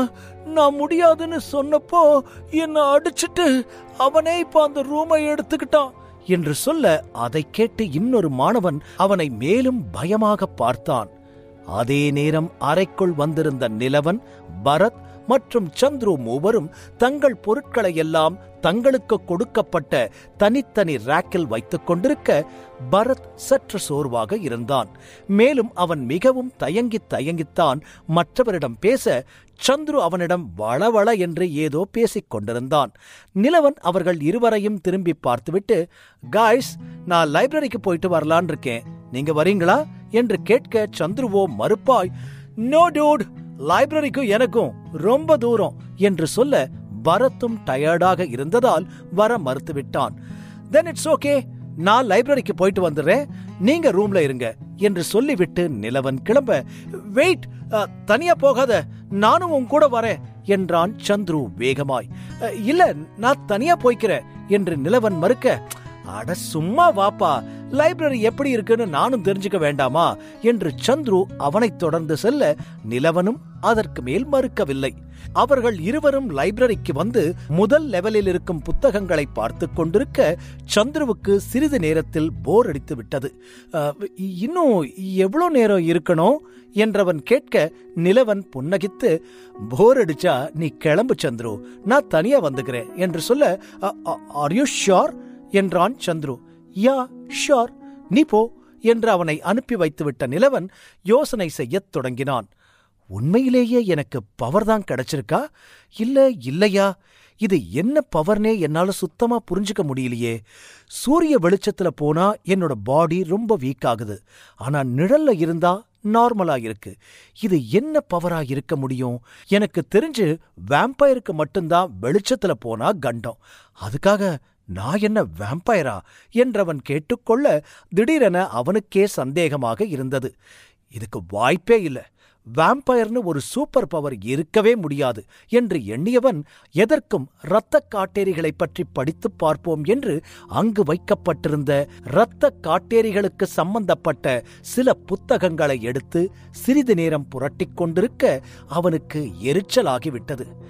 இதுல யூஸ் ஆகிற மாதிரி எந்த ஒரு விஷயமும் இல்ல, பேசாம நாளைக்கு வந்து பாத்துக்கலாம் என்றவன் எழுந்த நேரம் திடீரென்று அவனுக்கு முன்னால் மறுபடியும் நோட்டிபிகேஷன் வர, மீண்டும் 10 எக்ஸ்பீரியன்ஸ் பாயிண்டுகள் கிடைத்திருந்தது. இதனால் குழப்பமடைந்த நிலவன், வேம்பயர் புக்க பத்தி படிச்சதால எதுக்கு எக்ஸ்பீரியன்ஸ் கிடைக்குது? இல்ல நாம தான் தப்பா புரிஞ்சுக்கிறோமா என்று முடித்தவன், ச்சே, நாம தான் தப்பா நினைச்சுக்கிறோம், அப்படியெல்லாம் எதுவும் இருக்காது என்று சொல்லிவிட்டு லைப்ரரியை விட்டு வெளியே வர இரவில் மறுபடியும் சென்று தன் பவரை டெஸ்ட் பண்ண வேண்டும் என்று எண்ணிக்கொண்டான். பின்பு மிலிட்டரி அகாடமியை சிறிது நேரம் சுற்றி பார்த்து கொண்டிருந்தவன் தன்னுடைய அறைக்கு செல்லலாம் என்று வந்து கொண்டிருந்த நேரம் இடையில் ஒரு மாணவனை மற்றொரு மாணவன் மிரட்டிக் கொண்டிருப்பதை கவனித்தான். இதை பார்த்ததும் நிலவனுக்கு சட்டென கோபம் வந்துவிட்டது. அவனுடைய கல்லூரியிலும் இப்படிதான் ராகிங் செய்வார்கள், ஆனால் இங்கு வந்தும் கூட இப்படியெல்லாம் நடக்கிறதே என்று எரிச்சல் அடைந்தவன் ஜன்னலுக்கு வெளியே பார்க்க சூரியன் மறைந்து இருட்டாகத் தொடங்கியிருந்தது. ஏனோ அப்பொழுது முன்பை விட தனக்கு ஸ்ட்ரெங்க் சற்று அதிகமாயிருப்பது போல் உணர்ந்தவன் அதற்கு மேல் அந்த ராகிங்கை பொறுத்து கொள்ள முடியாது அவசரமாய் மிரட்டிக் கொண்டிருந்த மாணவனை இன்னொரு மாணவனிடமிருந்து பிரிக்க, அப்பொழுதுதான் மாட்டிக்கொண்டிருந்தது பரத் என்று புரிந்தது. பரத், நீயா என்று நிலவன் கேட்க அவன் பதட்டமாக கூறினான். நிலவன், கேண்டீனுக்கு போகலான்னு வந்தேன், அப்பதான் இவன் மேல தெரியாம இடிச்சிட்டேன் என்று பரத் சொன்னபடி எதிரில் இருந்த மாணவனை பயமாக பார்க்க அவனோ நிலவனை முறைத்தபடி கேலி செய்தான். ஹோ, ஹீரோ காப்பாத்த வந்திருக்காரோ? ஓ லெவல் என்னடா என்று கேட்ட அந்த மாணவன் நிலவனின் கையை வலுக்கட்டாயமாய் பிடித்து அவனது வாட்சில் தெரிந்த லெவலை பார்த்து சிரித்தான். ஆஃப்டர் ஆல் லெவல் 1 நீ ஏங்கிட்ட மோத போறியா என்று கேட்க நிலவனும் அவனது கையில் இருந்த வாட்சை பார்த்தான். அவன் லெவல் 1.2 என்று இருக்க நிலவனும் அவனை முறைத்து பார்த்தான். நிலவன் எங்கே சண்டை போட்டு விடுவானோ என்று பயந்து போன பரத், நிலவன் வா போயிடலாம் என்று சொல்ல சட்டென நிலவனின் நோட்டிபிகேஷனில் எதிரே இருந்த மாணவனை வீழ்த்தினால் 50 எக்ஸ்பீரியன்ஸ் பாயிண்டுகள் கிடைக்கும் என்று வர நிலவனுக்கு சற்று வியப்பாயிருந்தது. தன்னால் அவனை வீழ்த்த முடியுமா என்றவன் யோசித்தாலும் 50 எக்ஸ்பீரியன்ஸ் பாயிண்டுகளை பெற வேண்டும் என்று அவனுக்கு ஆவலாகவும் இருந்தது. மேலும் என்னதான் ஒவ்வொரு லெவலாக பிரித்தாலும் அந்த லெவலிலும் 10 பாயிண்டுகள் இருக்கும்படி சப் லெவல்கள் இருந்தது. எதிரே இருக்கும் மாணவன் தன்னை விட 2 சப் பாயிண்டுகள் அதிகம். அப்படி இருக்கும் பொழுது தான் என்ன செய்வது என்று நிலவன் யோசித்துக் கொண்டிருந்த போதே பேட்டில் மோட் ஆக்டிவேட்டட் என நோட்டிபிகேஷனில் வந்துவிட நிலவன் அதற்கு மேலும் தயங்கவில்லை. ஒரு குருட்டு தைரியத்தில் தன் கைகளை முறுக்கி எதிரே இருந்தவனை ஓங்கி ஒரு குத்துவிட பரத் வாயை பிளந்து விட்டான். ஏனென்றால் எதிரே இருந்த மாணவன் நிலவனின் குத்தால் தரையில் சென்று மடார் என்று விழுக பரத் பதறிவிட்டான். ஐயோ நிலவன், என்ன பண்ணிட்ட நீ? அவன் நம்ம 2 பேரையும் கொல்ல போறான் என்று சொல்ல நிலவன் அதை கண்டுகொள்ளவே இல்லை. சண்டையிடுவதால் அவனுக்கு வெறி கூடிக்கொண்டே போவது போல் இருக்க கீழே கிடந்த மாணவனை பார்த்தான். ஆனால் அவன் வாயில் வழிந்த ரத்தத்தை துடைத்தபடி எழுந்து, டேய், உன்னை நான் சும்மா விட மாட்டேன்டா என்று சொல்லிவிட்டு தன் கைகளை அசைக்க திடீரென அவனது கைகள் புலியின் கைகளைப் போல் மாறியது. அவனுக்கு டிரான்ஸ்பர்மேஷன் சக்தி இருப்பதை நிலவன் அறிந்து கொண்டு இன்னும் எச்சரிக்கை அடைய அதற்குள் முன்னால் இருந்த மாணவன் கண்ணிமைக்கும் நேரத்தில் ஓடிவந்து நிலவனின் கையிலும் நெஞ்சிலும் ஒரு மிகப்பெரிய கீறலை போட நிலவனின் கையிலிருந்து ரத்தம் வழிய ஆரம்பித்தது. ஆனால் நிலவனுக்கு அது ஒரு காயமாகவே தெரியாமல் போக அவன் எதிரே இருந்த மாணவனை இன்னும் பலமாக அடித்தான். இந்த முறை அவன் தொடர்ந்து அடித்துக் கொண்டே இருந்ததால் அந்த மாணவன் சுய நினைவை இழந்து கீழே விழுந்துவிட பரத்துக்கு ஆச்சரியத்தில் தலை சுற்றிவிட்டது. நிஜமாகவே நிலவன் அவனை வீழ்த்தி விட்டானா என்றவன் பார்த்து கொண்டிருக்க நிலவனும் கையில் வழிந்த ரத்தத்தை துடைத்தபடி பரத்தை திரும்பி பார்க்க அவனோ பயமாய், செத்துட்டானா அவன் என்று வினவினான். நிலவன் மறுப்பாய், இல்ல, உயிரோட தான் இருக்கான் என்று சொல்ல பரத் பதட்டமாய், நீ ரொம்ப பெரிய தப்பு பண்ணிட்ட நிலவன், இப்போ உன் கையில எப்படி அடிபட்டிருக்கு பாரு, வா நம்ம சீக்கிரமா ஹாஸ்பிட்டல் போகலாம் என்று பரத் சொல்லிக் கொண்டிருந்த பொழுது திடீரென்று நிலவனுக்கு முன்னால் இன்னொரு நோட்டிபிகேஷன் வர அதில் ஒரு புது லெவல் அன்லாக் ஆகி இருந்தது. லெவல் 1 ஸ்கில் ஸ்கேனிங் அன்லாக்ட் என்று வர நிலவன் அதை பார்த்தபடி பரத்தை கவனிக்க சட்டென பரத்தை பற்றிய டீடைல்ஸ் எல்லாம் அவனுக்கு தெரிய வந்தது. User name Bharath, race human, ability none, blood group A positive, HP 3/5 என இருக்க மேலும் சில தகவல் தெரியாமல் பிளர் ஆகி இருந்தது. ஒருவேளை லெவல் 1 என்பதால் பாதி தகவல் தெரியவில்லை போல என்று நிலவன் யோசித்துக் கொண்டிருக்க பரத்தோ பதறிக்கொண்டிருந்தான். நிலவன், சொல்றது கேளு பிளீஸ், சீக்கிரமா ஹாஸ்பிட்டல் போலாம் என்றவன் அழைக்க நிலவன் மறுத்தான். என்ன விடு பரத், நீ முதல்ல இங்கிருந்து போ, நான் ஹாஸ்பிட்டலுக்கு போயிட்டு வந்துடுறேன் என்றான் உறுதியாக. ஐயோ, என்ன சொல்ற நீ, வா நானும் கூட வரேன் என்று பரத் வற்புறுத்தினாலும், இல்ல நீ போ, நான் பாத்துக்கிறேன் என அவனை வலுக்கட்டாயமாக அனுப்பி வைத்துவிட்ட நிலவன் கீழே கிடந்த மாணவனை திரும்பி பார்த்து அவனுடைய ப்ரொஃபைலை ஸ்கேன் பண்ண முயற்சி செய்தான். User name Rohan, race human, ability transformation, blood group B negative என்று தெரிய மற்ற தகவல் பிளர்ராக இருந்தது. ஆக மொத்தம் என்ன பவர் தான் இது என்று புரிந்து கொள்ள முடியாத நிலவன் யோசனை செய்து கொண்டிருக்க திடீரென்று அவனுக்கு திடுக்கிடும் வகையில் ஒரு புதிய நோட்டிபிகேஷன் வந்தது. அதில் எக்ஸ்ட்ரா ஸ்டேட் பாயிண்டுகளை பெற நிலவனின் தாக்குதலால் மயக்கமடைந்து கிடந்த ரோகனின் இரத்தத்தை குடிக்க வேண்டும் என்று வர, இதைக் கண்டு நிலவன் அதிர்ந்து போய் 2 அடிகள் பின்னால் சென்று விட்டான். மேலும் அவனுக்கு ரோகனின் முகத்தில் இருந்த இரத்தத்தை பார்த்தபொழுது அதை சற்று சுவைத்து பார்க்க வேண்டும் என்ற எண்ணமும் வந்துவிட அவன் தன் கைகளை இறுக்கிக் கொண்டு வேகமாய் அந்த இடத்திலிருந்து ஓடத் தொடங்கினான்.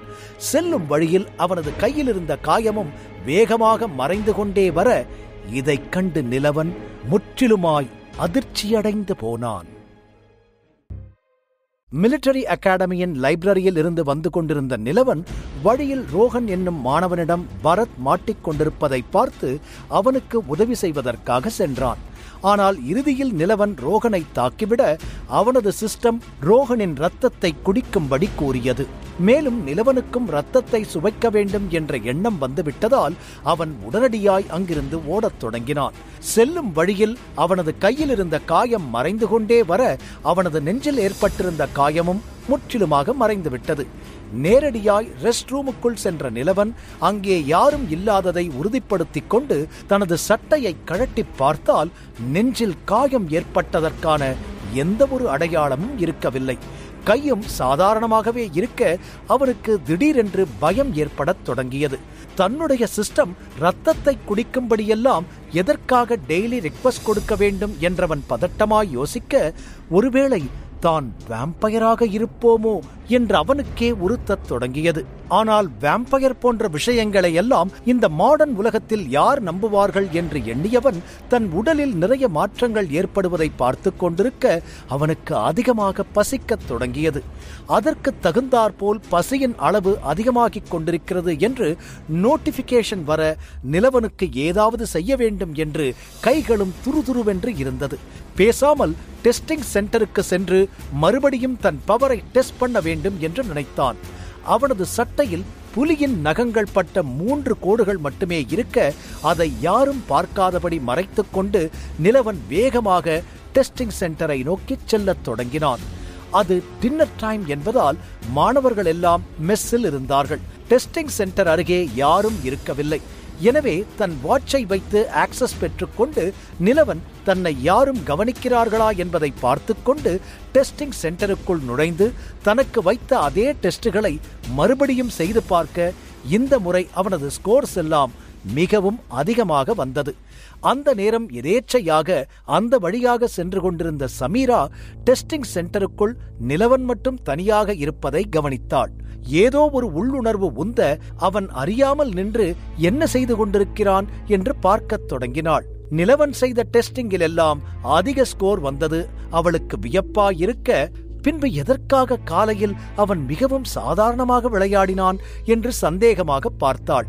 நிலவனும் தன்னுடைய ஸ்கோர் அதிகமாவதைக் கண்டு மகிழ்ச்சியடைந்து, அப்படின்னா எனக்கு நைட்டு தான் அதிக பவர் இருக்கும் போல, ஒருவேளை இதுவும் வேம்பயர் மாதிரி வேற ஏதாவது பவரோ என்று எண்ணிக்கொண்டு அதிகமாய் பசித்ததால் அங்கிருந்து கிளம்பிச் சென்றுவிட, சமீரா மட்டும் அவனிடம் என்னவோ மாறுபட்டு இருப்பதை உணர்ந்து இனிமேல் அவனை தொடர்ந்து கவனிக்க வேண்டும் என்று எண்ணிக்கொண்டாள். பின்பு மறுநாள் காலை விடிய நிலவன் சிறிது சோர்வாக எழுந்தான். அவனுக்கு தூங்குவதன் மூலம் 5 எக்ஸ்பீரியன்ஸ் பாயிண்டுகள் கிடைத்திருக்க மொத்தம் 75 எக்ஸ்பீரியன்ஸ் பாயிண்ட்ஸ் அவனிடம் இருந்தது. மேலும் காலையிலேயே அவனுக்கு அதிகமாக பசிக்க ஆரம்பித்து விட்டதால் அவன் உடனடியாய் குளித்து கிளம்பி மெஸ்ஸுக்கு கிளம்பினான். மெஸ்ஸில் லெவல் 1 ஏரியாவில் அமர்ந்து பரத் சாப்பிட்டுக் கொண்டிருக்க நிலவனும் அவனோடு சென்று அமர்ந்து கொண்டான். சிறிது நேரத்தில் சந்துருவும் வந்து அவர்களோடு அமர அங்கிருந்த மற்ற மாணவர்கள் சந்துருவை ஒரு விதமாய் பார்த்தார்கள். அதை கவனித்த நிலவன், சந்துரு, நீ லெவல் 5 ஏரியாவுக்கு போகலையா என்று கேட்டான். இல்ல நிலவன், நான் உங்கூடயே இருக்கேன், அங்க போகல என்று சந்துரு மறுத்துவிட நிலவன் பின்பு அவனை கவனிக்கவில்லை. ஆனால் நிலவன் அளவுக்கு அதிகமாய் சாப்பிட்டுக் கொண்டிருப்பதை கவனித்த சந்துரு ஆச்சரியமாய், ஏன் இப்படி அவசர அவசரமா சாப்பிடுற என்று கேட்க, ரொம்ப பசிக்குது அதான் என்றபடி நிலவன் சாப்பிட்டுக் கொண்டே இருந்தான். இதனால் சந்துரு தனது உணவையும் அவனுக்கே கொடுத்து, அப்போ நீயே என்னோடதையும் காலி பண்ணிடு, எனக்கு அவ்வளவா பசிக்கல என்று சொல்லிவிட பரத் அவனை விசித்திரமாக பார்த்தான். மேலும் அருகே இருந்த நிலவனிடம், நேத்து பிரச்சனையானத அந்த ரோஹன் போய் யார்கிட்டையும் கம்ப்ளைண்ட் பண்ணிட மாட்டான் தானே என்று கேட்க நிலவன் புன்னகையோடு, கவலைப்படாத பரத், சொன்னா அவனுக்கு தான் மானம் போகும், சோ நிச்சயமா யார்கிட்டையும் சொல்ல மாட்டான் என்று சொல்ல பரத் நிம்மதியாக பெருமூச்சு விட்டான். சாப்பிட்டு முடித்துவிட்டு அவர்கள் கிளாஸுக்கு கிளம்ப நிலவனுக்கு அப்படியும் வயிறு நிறைந்தது போன்று தெரியவில்லை. விடாமல் பசித்துக் கொண்டே இருப்பது போல் இருக்க அவன் நிறைய தண்ணீரையும் குடித்துக் கொண்டிருந்தான். அன்று முழுவதும் சந்துரு நிலவன் மற்றும் பரத்துடனேயே இருக்க லெவல் 5 இருந்த மாணவர்கள் எல்லாம் அவனை கோபமாக பார்த்து கொண்டிருந்தார்கள்.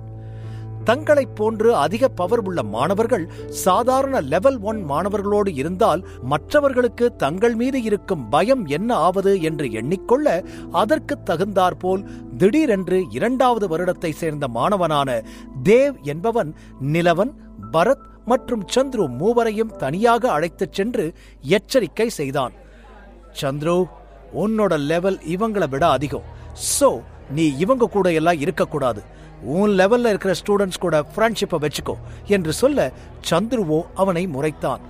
நான் யார் கூட ஃப்ரெண்டா இருக்கணும்னு நீ சொல்ல வேண்டிய அவசியம் கிடையாது, இந்த மிலிட்டரி ஸ்கூல்ல அப்படி ஒரு சட்டமும் கிடையாது என்றவன் சொல்ல அதற்கு தேவ் சிரித்தபடி, ஆமா, மிலிட்டரி ஸ்கூல்ல அப்படி ஒரு சட்டம் கிடையாதுதான், ஆனா இங்க நாங்க வைக்கிறது தான் சட்டம்.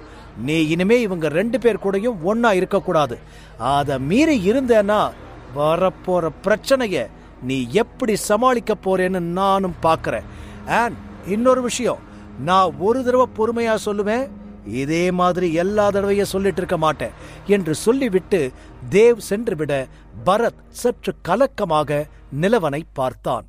ஆனால் சந்துருவோ தேவ் சொல்லியதை பெரிய விஷயமாய் எடுத்துக்கொள்ளாது, இவன் சும்மா பயமுறுத்துறதுக்காக இப்படி சொல்றான், நான் யார் கூட இருக்கணுங்கிறது என்னோட விருப்பம் என்று சொல்ல நிலவன் அவனை நிறுத்தினான்.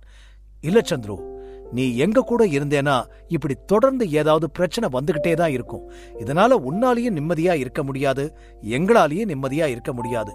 அண்ட் தேவ் சொல்றதுதான் சரி, உன்னோட லெவல் எங்களை விட ரொம்ப அதிகம், நீ லெவல் 5 பசங்க கூடயே இரு என்று சொல்ல சந்துருவோ அவனை கோபமாய் பார்த்து, ஏண்டா லூசு மாதிரி பேசுற, ஃப்ரெண்ட்ஸ்குள்ள எல்லாம் பவர் லெவல் பார்க்கலாமா, அவன் தான் முட்டாள் மாதிரி சொல்றான்னா நீயும் அதையே சொல்றியே என்று கேட்க பரத்தும் பாவமாய், சொன்ன புரிஞ்சுக்கோ சந்துரு, உனக்கு இதனால பிரச்சனை கிடையாது, உன்கிட்ட பவர் இருக்கு, ஆனா எங்க கிட்ட எந்த ஒரு பவரும் கிடையாது, நீ இல்லாதப்போ பிரச்சனை வந்தா நாங்க என்ன பண்ண முடியும் என்றவன் சொல்ல சந்துரு கோபமாய், ச்சே, நீங்க புரிஞ்சுப்பீங்கன்னு நினைச்சேன், ஆனா நீங்களும் இப்படி இருப்பீங்கன்னு நான் கொஞ்சம் கூட நினைச்சு பார்க்கல. சரி, இனிமே உங்க வழியில நான் வரமாட்டேன், நீங்க நான் இல்லாம சந்தோஷமா இருங்க என்று சொல்லிவிட்டு சந்துரு அந்த இடத்திலிருந்து கோபமாய் செல்ல பரத் நிலவனை பார்த்தான். விடு பரத், போக போக அவனே புரிஞ்சுப்பான் என்று கூறிய நிலவன் பரத்தோடு சேர்ந்து மறுபடியும் தங்களது கிளாஸை நோக்கி செல்லத் தொடங்க நடந்த அனைத்தையும் சமீராவும் ஒரு ஓரத்தில் நின்று கவனித்துக் கொண்டுதான் இருந்தாள். அவளுக்கு நிலவனை குறித்த சந்தேகம் நாளுக்கு நாள் அதிகமாகிக் கொண்டே இருந்தது. வந்த ஒரு சில நாட்களில் பல விஷயங்களை செய்து கொண்டிருக்கிறானே என்று எண்ணியவள் பின்பு அங்கிருந்து சென்று விட்டாள். அதே நேரம் நிலவன் வெயிலில் சென்று கொண்டிருந்ததால் அவனுக்கு சோர்வாக இருந்தது.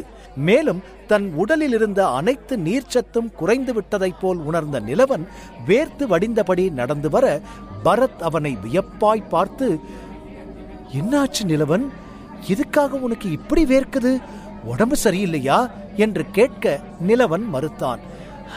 அப்படியெல்லாம் இல்ல, வெயில்ல போறோம் இல்ல, அதனாலதான். நானும் தானே உன் கூட வரேன், எனக்கு என்ன இப்படியா வேர்க்குது என பரத் புரியாமல் அவனிடம் கேட்டுக்கொண்டிருக்க திடீரென்று தூரத்தில் நின்ற 3 மாணவர்கள் நிலவனையும் பரத்தையும் அழைத்தார்கள். ஏய், நீங்க 2 பேரும் இங்க வாங்க என்றவர்கள் அழைக்க பரத் நிலவனை திரும்பி பார்த்தான். ஆனால் நிலவன் அதை கண்டுகொள்ளாமல் முன்னால் சென்று கொண்டே இருக்க, ஹலோ, உங்க 2 பேரையும் தாண்டா கூப்பிடுற, காது கேட்கலையா, இப்ப நீங்க இங்க வராட்டி அவ்வளவுதான் என்றவர்கள் மிரட்ட நிலவன் வேறு வழி இல்லாமல் அந்த 3 மாணவர்களை நோக்கிச் செல்லத் தொடங்கினான். 2 பேருக்கு நடுவில் ஒருவன் அமர்ந்திருக்க அவன்தான் அவர்கள் இருவருக்கும் தலைவன் என்று நிலவனுக்கு புரிந்தது. மேலும் சோர்வாக இருந்தாலும் நடுவில் அமர்ந்திருந்தவனின் ப்ரொஃபைலை நிலவன் ஸ்கேன் செய்ய முயல அவனது எனர்ஜி லெவல் மிகவும் குறைவாக இருந்தது. எனவே அனைத்தும் பிளர்ராக தெரிய அவனது பெயர் மட்டும் ஷியாம் என்று காட்டியது. எதற்காக தன்னால் அவனது ப்ரொஃபைலை ஸ்கேன் செய்ய முடியவில்லை என்று நிலவன் யோசித்துக் கொண்டிருக்க அந்த ஷியாம் நிலவனை பார்த்து கேட்டான், நீங்க 2 பேரும் என்ன லெவல் என வினவ பரத் அதற்கு நடுக்கமாய் லெவல் 1 என்றான். ஓ, லெவல் 1ஆ, சரி, உங்ககிட்ட இருக்கிற பாயிண்ட் எல்லாம் எங்களுக்கு டிரான்ஸ்ஃபர் பண்ணிட்டு போங்க என்று சொல்ல நிலவன் புரியாமல், நாங்க எதுக்காக எங்க பாயிண்ட உங்களுக்கு தரணும் என்று கேட்டான். ஓ, எதிர்த்து கேள்வி கேட்கிற அளவுக்கு தைரியம் இருக்கா? ஆனா நீ கேட்கிற கேள்விக்கெல்லாம் என்னால பதில் சொல்ல முடியாது, டிரான்ஸ்ஃபர் பண்ணுனா பண்ணுடா என்று சொல்ல பரத் நிலவனை திரும்பி பார்த்தான். மிலிட்டரி அகாடமியின் கடைகளில் சென்று பொருட்களை வாங்கிக் கொள்வதற்காக ஸ்டூடெண்ட்களுக்கு தினமும் 10 பாயிண்டுகள் கொடுப்பார்கள். அந்த பாயிண்டுகளை எல்லாம் லெவல் 1 மாணவர்களிடமிருந்து அந்த ஷியாம் சீட் பண்ணி வாங்கிக் கொள்கிறான் என்பது நிலவனுக்கு புரிந்தாலும் அவன் அப்பொழுது சண்டை போடும் நிலைமையில் இல்லை. ஆனால் நேற்று நிலவன் ஒரு மாணவனை எதிர்த்திருந்ததால் நிச்சயமாக அவன் எதிரே இருப்பவனை எதிர்த்து விடுவான் என்று பரத் எண்ண அதற்கு மாறாய் நிலவன் அமைதியாய் நின்றான். இதை பார்த்த ஷியாம், இப்ப டிரான்ஸ்ஃபர் பண்ண போறியா இல்லையா என சத்தமாய் கேட்க சட்டென நிலவனின் நோட்டிபிகேஷனில் எதிரே இருக்கும் ஷியாமுடன் சண்டையிட்டு அவனை தோற்கடிக்கும்படி டாஸ்க் வர நிலவன் அதற்கு தயாராக இல்லை. ஆனால் நோட்டிபிகேஷன் மறுபடியும் வந்து கொண்டே இருந்ததால் அதை கண்டுகொள்ளாதவன் வேறு வழி இல்லாமல் தன் பாயிண்டுகளை எல்லாம் அவனுக்கு டிரான்ஸ்ஃபர் பண்ணிவிட பரத்தும் கொடுத்து விட்டான். குட், அந்த பயம் இருக்கணும், அப்படியே திரும்பி பார்க்காம போங்க என்று ஷியாம் சொல்ல, உன்னை பின்னாடி பார்த்துக்கிறேன்டா என்று நிலவன் எரிச்சலாக எண்ணிக்கொண்டு பரத்தோடு செல்ல தொடங்கிவிட்டான். ஆனால் பரத் செல்லும் வழியில் பின்னால் நின்ற ஷியாமை திரும்பி பார்த்து, இவங்க கிட்ட பவர் இருக்கிறதுனால இல்லாதவங்களை எப்படியெல்லாம் யூஸ் பண்ணிக்கிறாங்கன்னு பாத்தியா நிலவா என்று கேட்க நிலவனோ நிழலுக்கு வந்த பின்பு தான் நன்றாக மூச்சு விட்டபடி, கண்டுக்காத பரத், யார் என்ன பண்ணாலும் அவங்களுக்கு நிச்சயமா அதுக்கான எதிர்பலன் கிடைக்காம இருக்காது என்று சொல்லிவிட்டு மறுபடியும் கிளாஸுக்கு வந்து விட்டார்கள். அன்று முழுவதும் நிலவன் அமைதியாகவே இருக்க கிளாஸில் இருந்த புரொஃபசர் குரோனஸ்களுடன் மனிதர்களுக்கு ஏற்பட்ட போரை பற்றி விளக்கமாக கூறிக்கொண்டிருந்தார். மறுபடியும் அந்த போர் எப்பொழுது வேண்டுமானாலும் வரலாம் என்றவர் ஒருவித பயத்தோடு கூற, நிலவனோ அதீத சோர்வால் தன்னையும் மறந்து உறங்க ஆரம்பித்து விட்டான். பின்பு பரத் தான் அவனை எழுப்பி ஹாஸ்டலுக்கு அழைத்து வர பரத்திற்கு நிலவனை நினைத்தால் கவலையாக இருந்தது. நேத்து சண்டை போட்டதுனால உனக்கு ஏதாவது ஆயிடுச்சா என்றவன் கவலையாய் கேட்க நிலவன் மறுத்தான். அதெல்லாம் ஒண்ணும் இல்ல, எனக்கு பசிக்குது, அதனாலதான் நம்ம முதல்ல போய் மெஸ்ல சாப்பிடலாம் என்று நிலவன் சொல்ல பரத் ஒப்புக்கொண்டான். ஆனால் நிலவனுக்கு அன்று முழுவதுமே பசித்துக் கொண்டேதான் இருந்தது. எவ்வளவு சாப்பிட்டாலும் பசி அடங்குவது போல் தெரியவில்லை. எனவே அவன் சற்று சுணக்கமாக ஹாஸ்டலுக்கு வர அவர்களை எதிர்பார்த்துத்தான் அறையில் சந்துரு காத்து கொண்டிருந்தான். பரத்தும் நிலவனும் உள்ளே வருவதை பார்த்து, சாரி கைஸ், நான் இன்னைக்கு கோபத்துல தான் அப்படி பேசிட்டேன். அண்ட் இனிமே நம்ம ஃப்ரெண்டா இருக்க வேண்டாம்லாம் சொல்லாதீங்க. யார் என்ன சொன்னாலும் நான் பாத்துக்கிறேன். பிகாஸ் நான் ஒரு லெவல் 5 ஜர்க் என்று கேலியாக சொல்ல பரத் சிரித்து விட்டான். ஆனால் நிலவன் அமைதியாக இருப்பதை பார்த்த சந்துரு, மிஸ்டர், இப்போ உனக்கு என்ன ஆச்சு என்று கேட்க, தெரியல சந்துரு, காலையிலிருந்து ஒரு மாதிரி தான் இருக்கான் என்றான் பரத் ஒரு விதமாய். நீ சும்மா இரு பரத், அதெல்லாம் ஒண்ணு இல்ல சந்துரு, கொஞ்சம் பசிக்குது அவ்வளவுதான் என்று நிலவன் சொல்ல, அட பாவி, இப்பதான் மெஸ்ல நல்லா சாப்பிட்டு வந்த, மறுபடியும் பசிக்குதா? பரத் புரியாமல் கேட்டான். தெரியல, இப்பெல்லாம் ரொம்ப பசிச்சுக்கிட்டே தான் இருக்கு என நிலவன் சொல்ல, சரி, உங்ககிட்ட பாயிண்ட்ஸ் இருக்கும்ல, கேன்டீன்ல போய் ஏதாவது வாங்கி சாப்பிடு என்றான் சந்துரு சாதாரணமாக. அதற்கு பரத் தயக்கமாய் அன்று காலையில் நடந்த சம்பவத்தை கூற, இதை கேட்டு சந்துரு பற்களை கடித்தான்.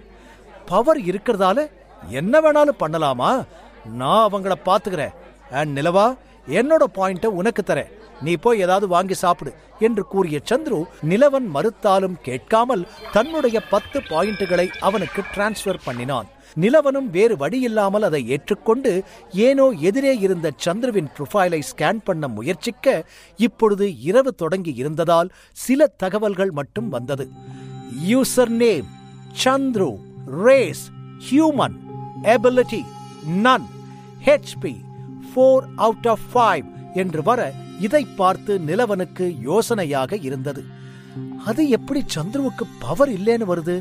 நேத்துதானே அவன் மத்தவங்களை காப்பி பண்ணும் பவர் இருக்குன்னு சொன்னா என்று எண்ணிய நிலவன், சந்துரு, நேத்தி மாதிரியே உன்னோட ஐஸ் பவரை ஒரு நிமிஷம் யூஸ் பண்ணி காட்டே என்று கேட்க, சந்துரு சிரித்தான். உனக்கு என்ன என்னோட பவர் மேல அவ்வளோ ஆர்வம் என்றவன் கேட்க, இல்ல, சும்மா ஒரு கியூரியாசிட்டியில தான் கேட்டேன் என்றான் நிலவன் வேகமாக.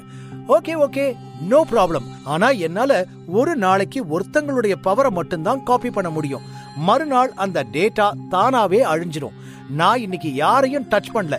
அண்ட் உங்க 2 பேர்கிட்டையும் பவர் இல்லாததால இன்னைக்கு நானும் உங்களை மாதிரி ஒரு சாதாரண ஆள் தான் என்று சொல்ல, நிலவனுக்கு அது ஆச்சரியமாக இருந்தது.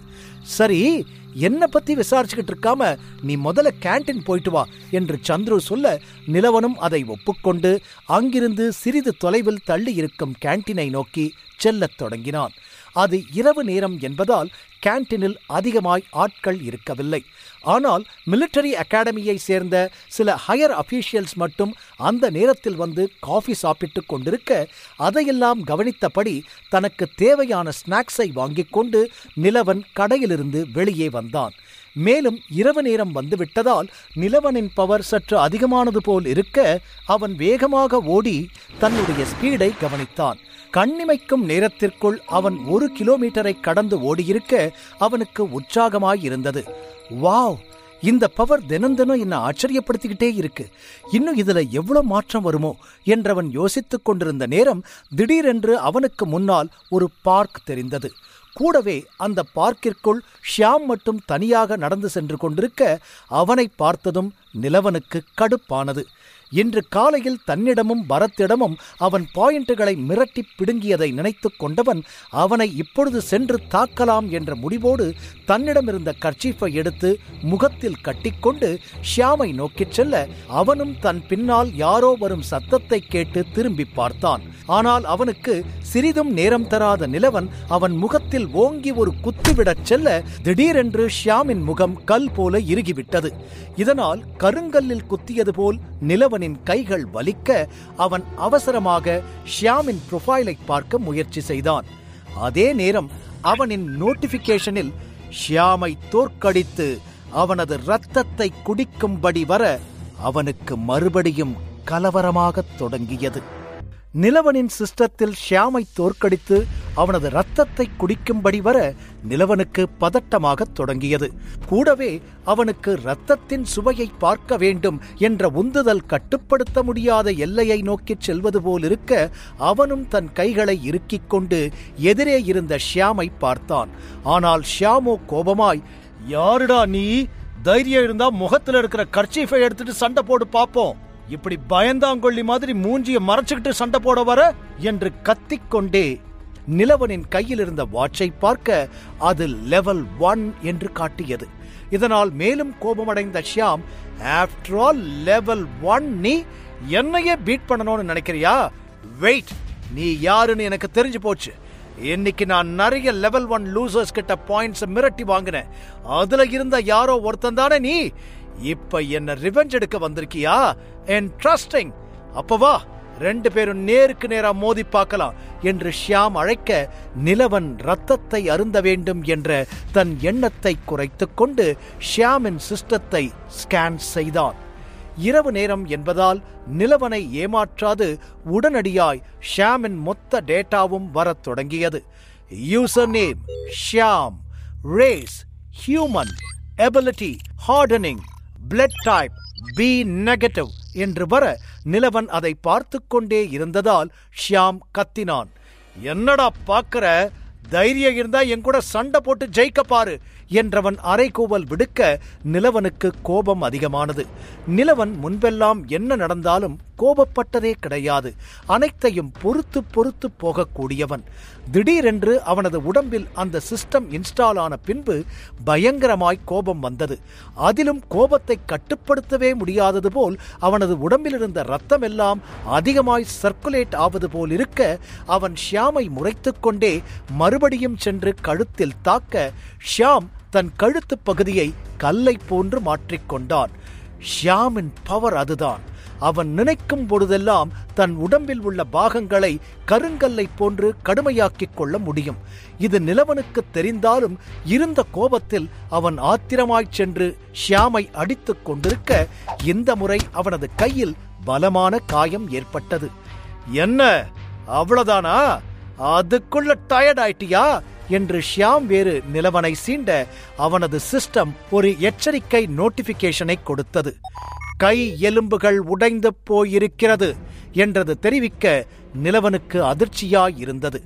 எலும்புகள் நொறுங்கும் அளவிற்குத்தான் தாக்கினோமா, இல்லை ஷியாம் தனது உடலை அவ்வளவு பலமாக மாற்றிக்கொண்டானா என்று புரியாதவன் இனிமேல் முன்வைத்த காலை பின்வைக்க கூடாது என்று முடிவு செய்து கொண்டு எப்படியாவது இன்று ஷியாமை தோற்கடிக்க வேண்டும் என்று முடிவெடுத்தான்.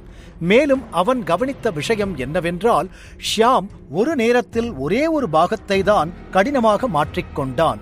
ஒருவேளை தான் வேறு ஏதாவது ஒரு பாகத்தை தாக்கப் போவதாக சொல்லிவிட்டு இன்னொரு பாகத்தை தாக்கினால் ஷியாம் நிச்சயமாக குழம்பி விடுவான் என்று கணக்கு பண்ணிய நிலவன் தன் எண்ணத்தைப் போலவே செயல்பட்டான். இன்னைக்கு உன் மூஞ்சிய உடைக்காம விடமாட்டேண்டா என்று பற்களை கடித்தவன் ஷியாமின் முகத்தை குத்துவது போல் வேகமாய் அவனை நோக்கி ஓட, ஷியாம் உடனடியாய் அவன் முகத்தை கல்லை போன்று மாற்றினான். ஆனால் நிலவனோ சட்டென அவனது தாக்குதலை ஷியாமின் வயிற்று பகுதியில் கொடுக்க, நிலவனின் அடி இடி என அவனது வயிற்றில் விழுந்தது. இதனால் ஷியாம் சில அடிகள் பின்னால் சென்று விழுந்துவிட அவனது வாயிலிருந்து லேசாக ரத்தம் வடியத் தொடங்கியது. மேலும் வயிற்று பகுதியில் ஏற்பட்ட அதீத வலியை பொறுத்துக் கொள்ள முடியாத ஷியாம் நிஜமாகவே தனக்கு எதிரே இருப்பது லெவல் 1 ஸ்டூடெண்ட் தானா என்று நம்ப முடியாது எழுந்து நிற்க முயன்றான். ஷியாமின் முகத்தில் ரத்தத்தை பார்த்ததும் நிலவனின் கரு விழிகள் இன்னும் கருமையடையத் தொடங்கியது. இன்னொரு புறம் சமீராவும் இரவில் தூக்கம் வராமல் அந்த பார்க்கிற்கு வந்திருக்க, அவள் எதேர்ச்சையாக எதிரில் நடந்து கொண்டிருந்த சண்டையை பார்த்து அதிர்ந்து போனாள்.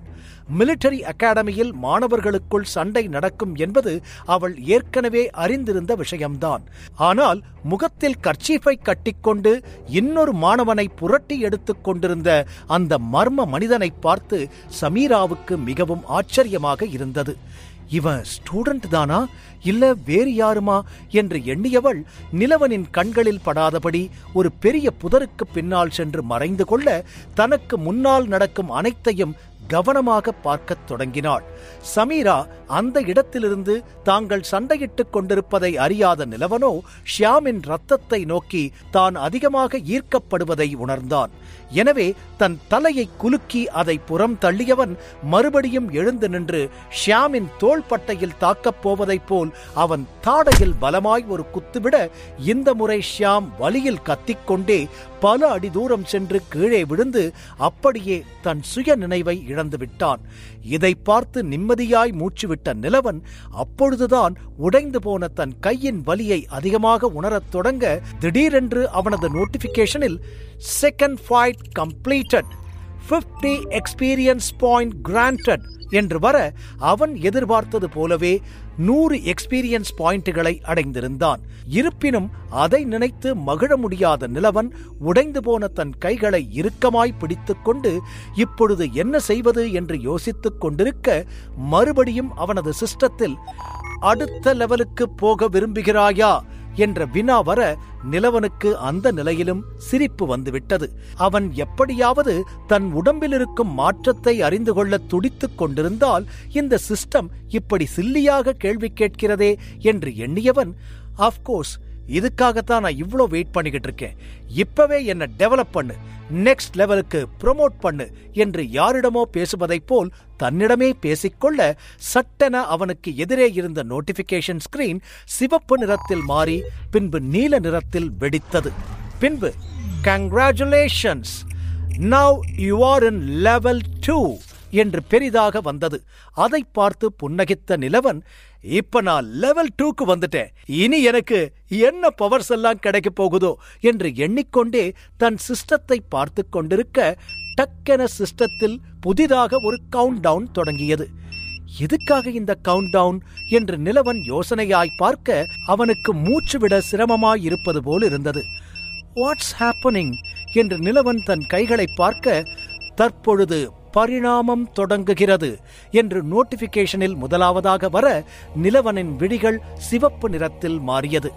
மேலும் அவன் உடலை சுற்றி தங்க நிறத்தில் சிறு சிறு துகள்களாய் சூழத் தொடங்க அப்படியே அவனது இதயத்தில் குளிரான கத்தியை வைத்து யாரோ சொருகுவது போலிருக்க நிலவன் அந்த வலியை தாங்கிக் கொள்ள முடியாது முட்டி போட்டு கீழே சாய்ந்து விட்டான்.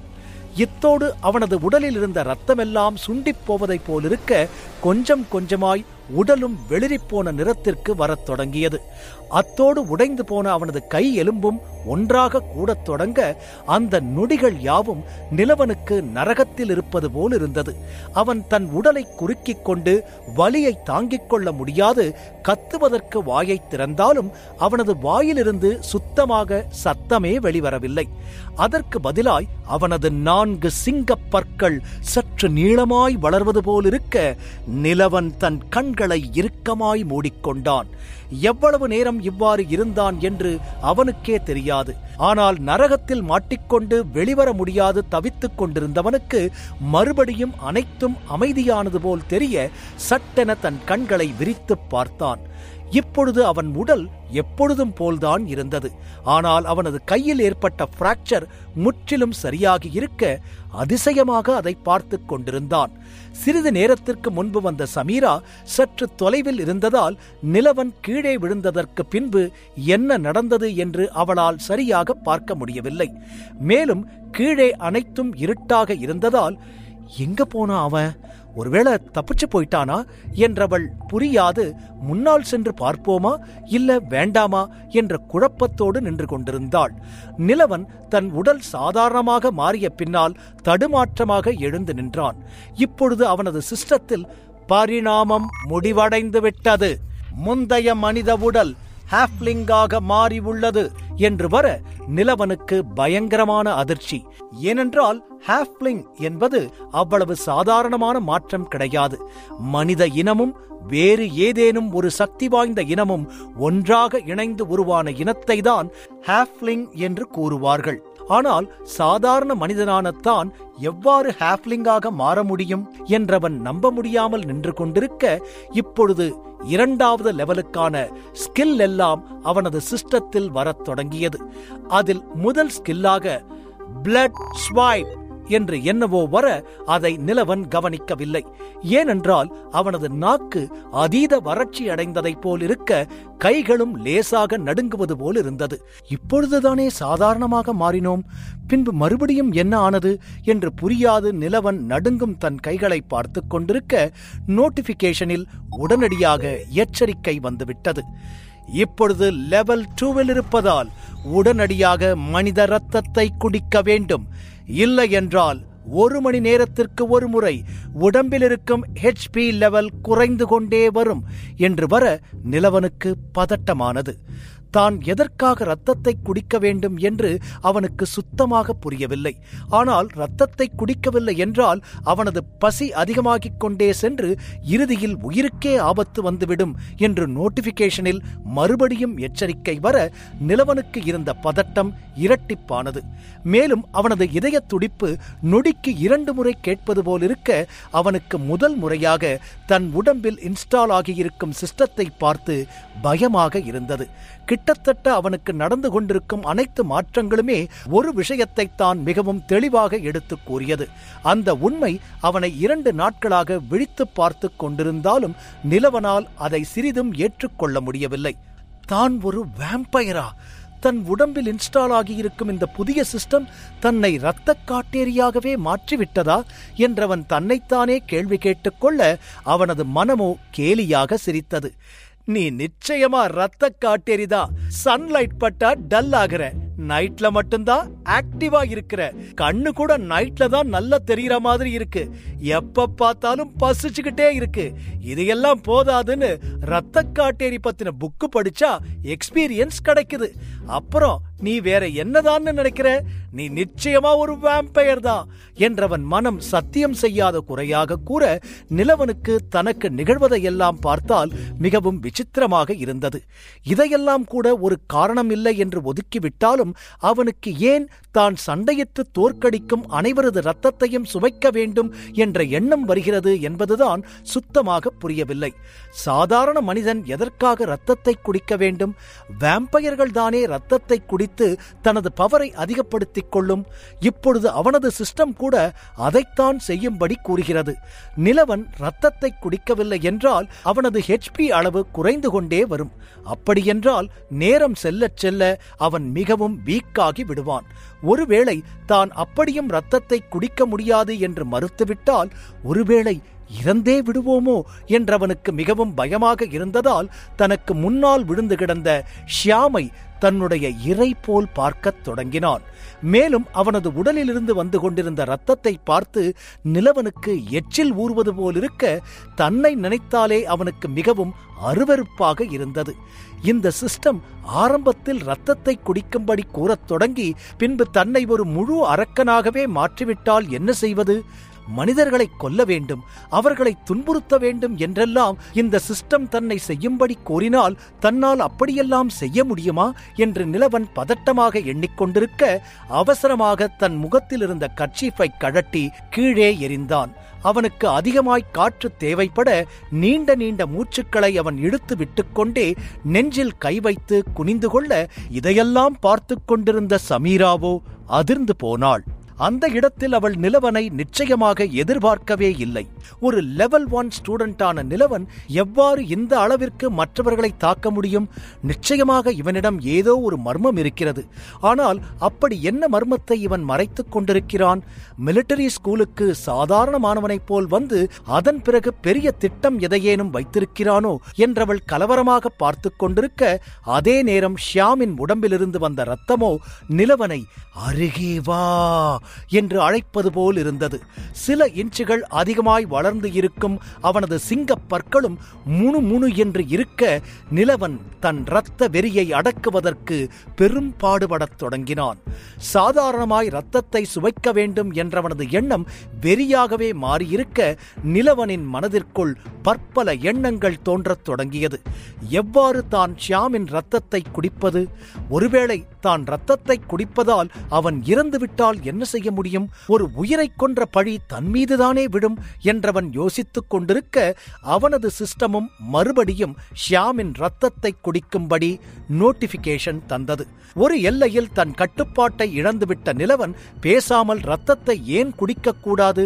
கொஞ்சம் இரத்தத்தை குடித்தால் நிச்சயமாக ஷியாமுக்கு ஒன்றும் ஆகாது என்று எண்ணிக்கொண்டு சுய நினைவை இழந்து கிடந்த ஷியாமின் அருகே அமர்ந்து அவனது சட்டை காலரை பிடித்து தன்னிடம் உயர்த்த இதையெல்லாம் பார்த்து கொண்டிருந்த சமீராவின் மனதிற்குள் குளிர் பரவியது. ஐயோ, இந்த நிலவன் என்னதான் பண்ணிக்கிட்டு இருக்கான்? இவன் பண்ற விஷயத்தையெல்லாம் பார்த்தா ரொம்ப தப்பா இருக்கே. அவனை அடிச்சு மயக்கமாக்குனது மட்டும் இல்லாம இப்ப இவனை என்னதான் பண்ண போறான்? பேசாம நம்ம ஸ்ட்ரெயிட்டா போய் அவனோட இன்டென்ஷன் என்னன்னு கேட்டுருவோமா என்றவள் எண்ணிக்கொண்டிருக்க, நிலவனோ ஷியாமின் கழுத்தை பார்த்தான். அந்த இடத்தில் கடித்து இரத்தத்தை உரிய வேண்டும் என்றவனது மனம் மறுபடியும் சொல்ல, நிலவன் கொஞ்சம் கொஞ்சமாக ஷியாமின் அருகே செல்லத் தொடங்கினான். இதை விழிகள் விரிய பார்த்து கொண்டிருந்த சமீரா, கடவுளே, இவன் என்னதான் பண்றான்? ஒருவேளை கிஸ் பண்ண எதுவும் போறானா? மேபி அந்த மாதிரி பையனோ என்றவள் தன் கற்பனையை அதிகமாக்கியபடி தன்னையும் அறியாது அருகே இருந்த ஒரு குச்சியின் மீது காலை வைத்துவிட, அதுவோ படீர் என்ற சத்தத்தோடு நொறுங்கியது. அவ்வளவு நேரமும் ஷியாமின் மீது கவனமாயிருந்த நிலவன் சட்டென்று அருகே இருந்த புதரிலிருந்து சத்தம் வருவதை கவனித்து, யாரோ அங்க இருக்கிற மாதிரி இருக்கே என்று பதட்டம் அடைந்தவன் நொடியில் ஷியாமை விட்டுவிட்டு தன் எண்ணத்தை மாற்றிக்கொண்டு அங்கிருந்து மின்னல் வேகத்தில் மறைந்து விட்டான். ஆனால் சமீராவோ தான் சத்தத்தை ஏற்படுத்தி விட்டதால் ஷிட் என்று பதட்டமாய் கீழே அமர்ந்து கொண்டவள் சிறிது நேரம் சத்தமே வராது போனதால் மறுபடியும் எழுந்து பார்க்க, அவளுக்கு முன்பே இருந்த நிலவன் காணாமல் போயிருந்தான். விறுவிறுப்பான திருப்பங்களை தெரிஞ்சுக்க உடனே பாக்கெட் FM டவுன்லோட் செய்து கேளுங்க. வேட்டையாடு விளையாடு.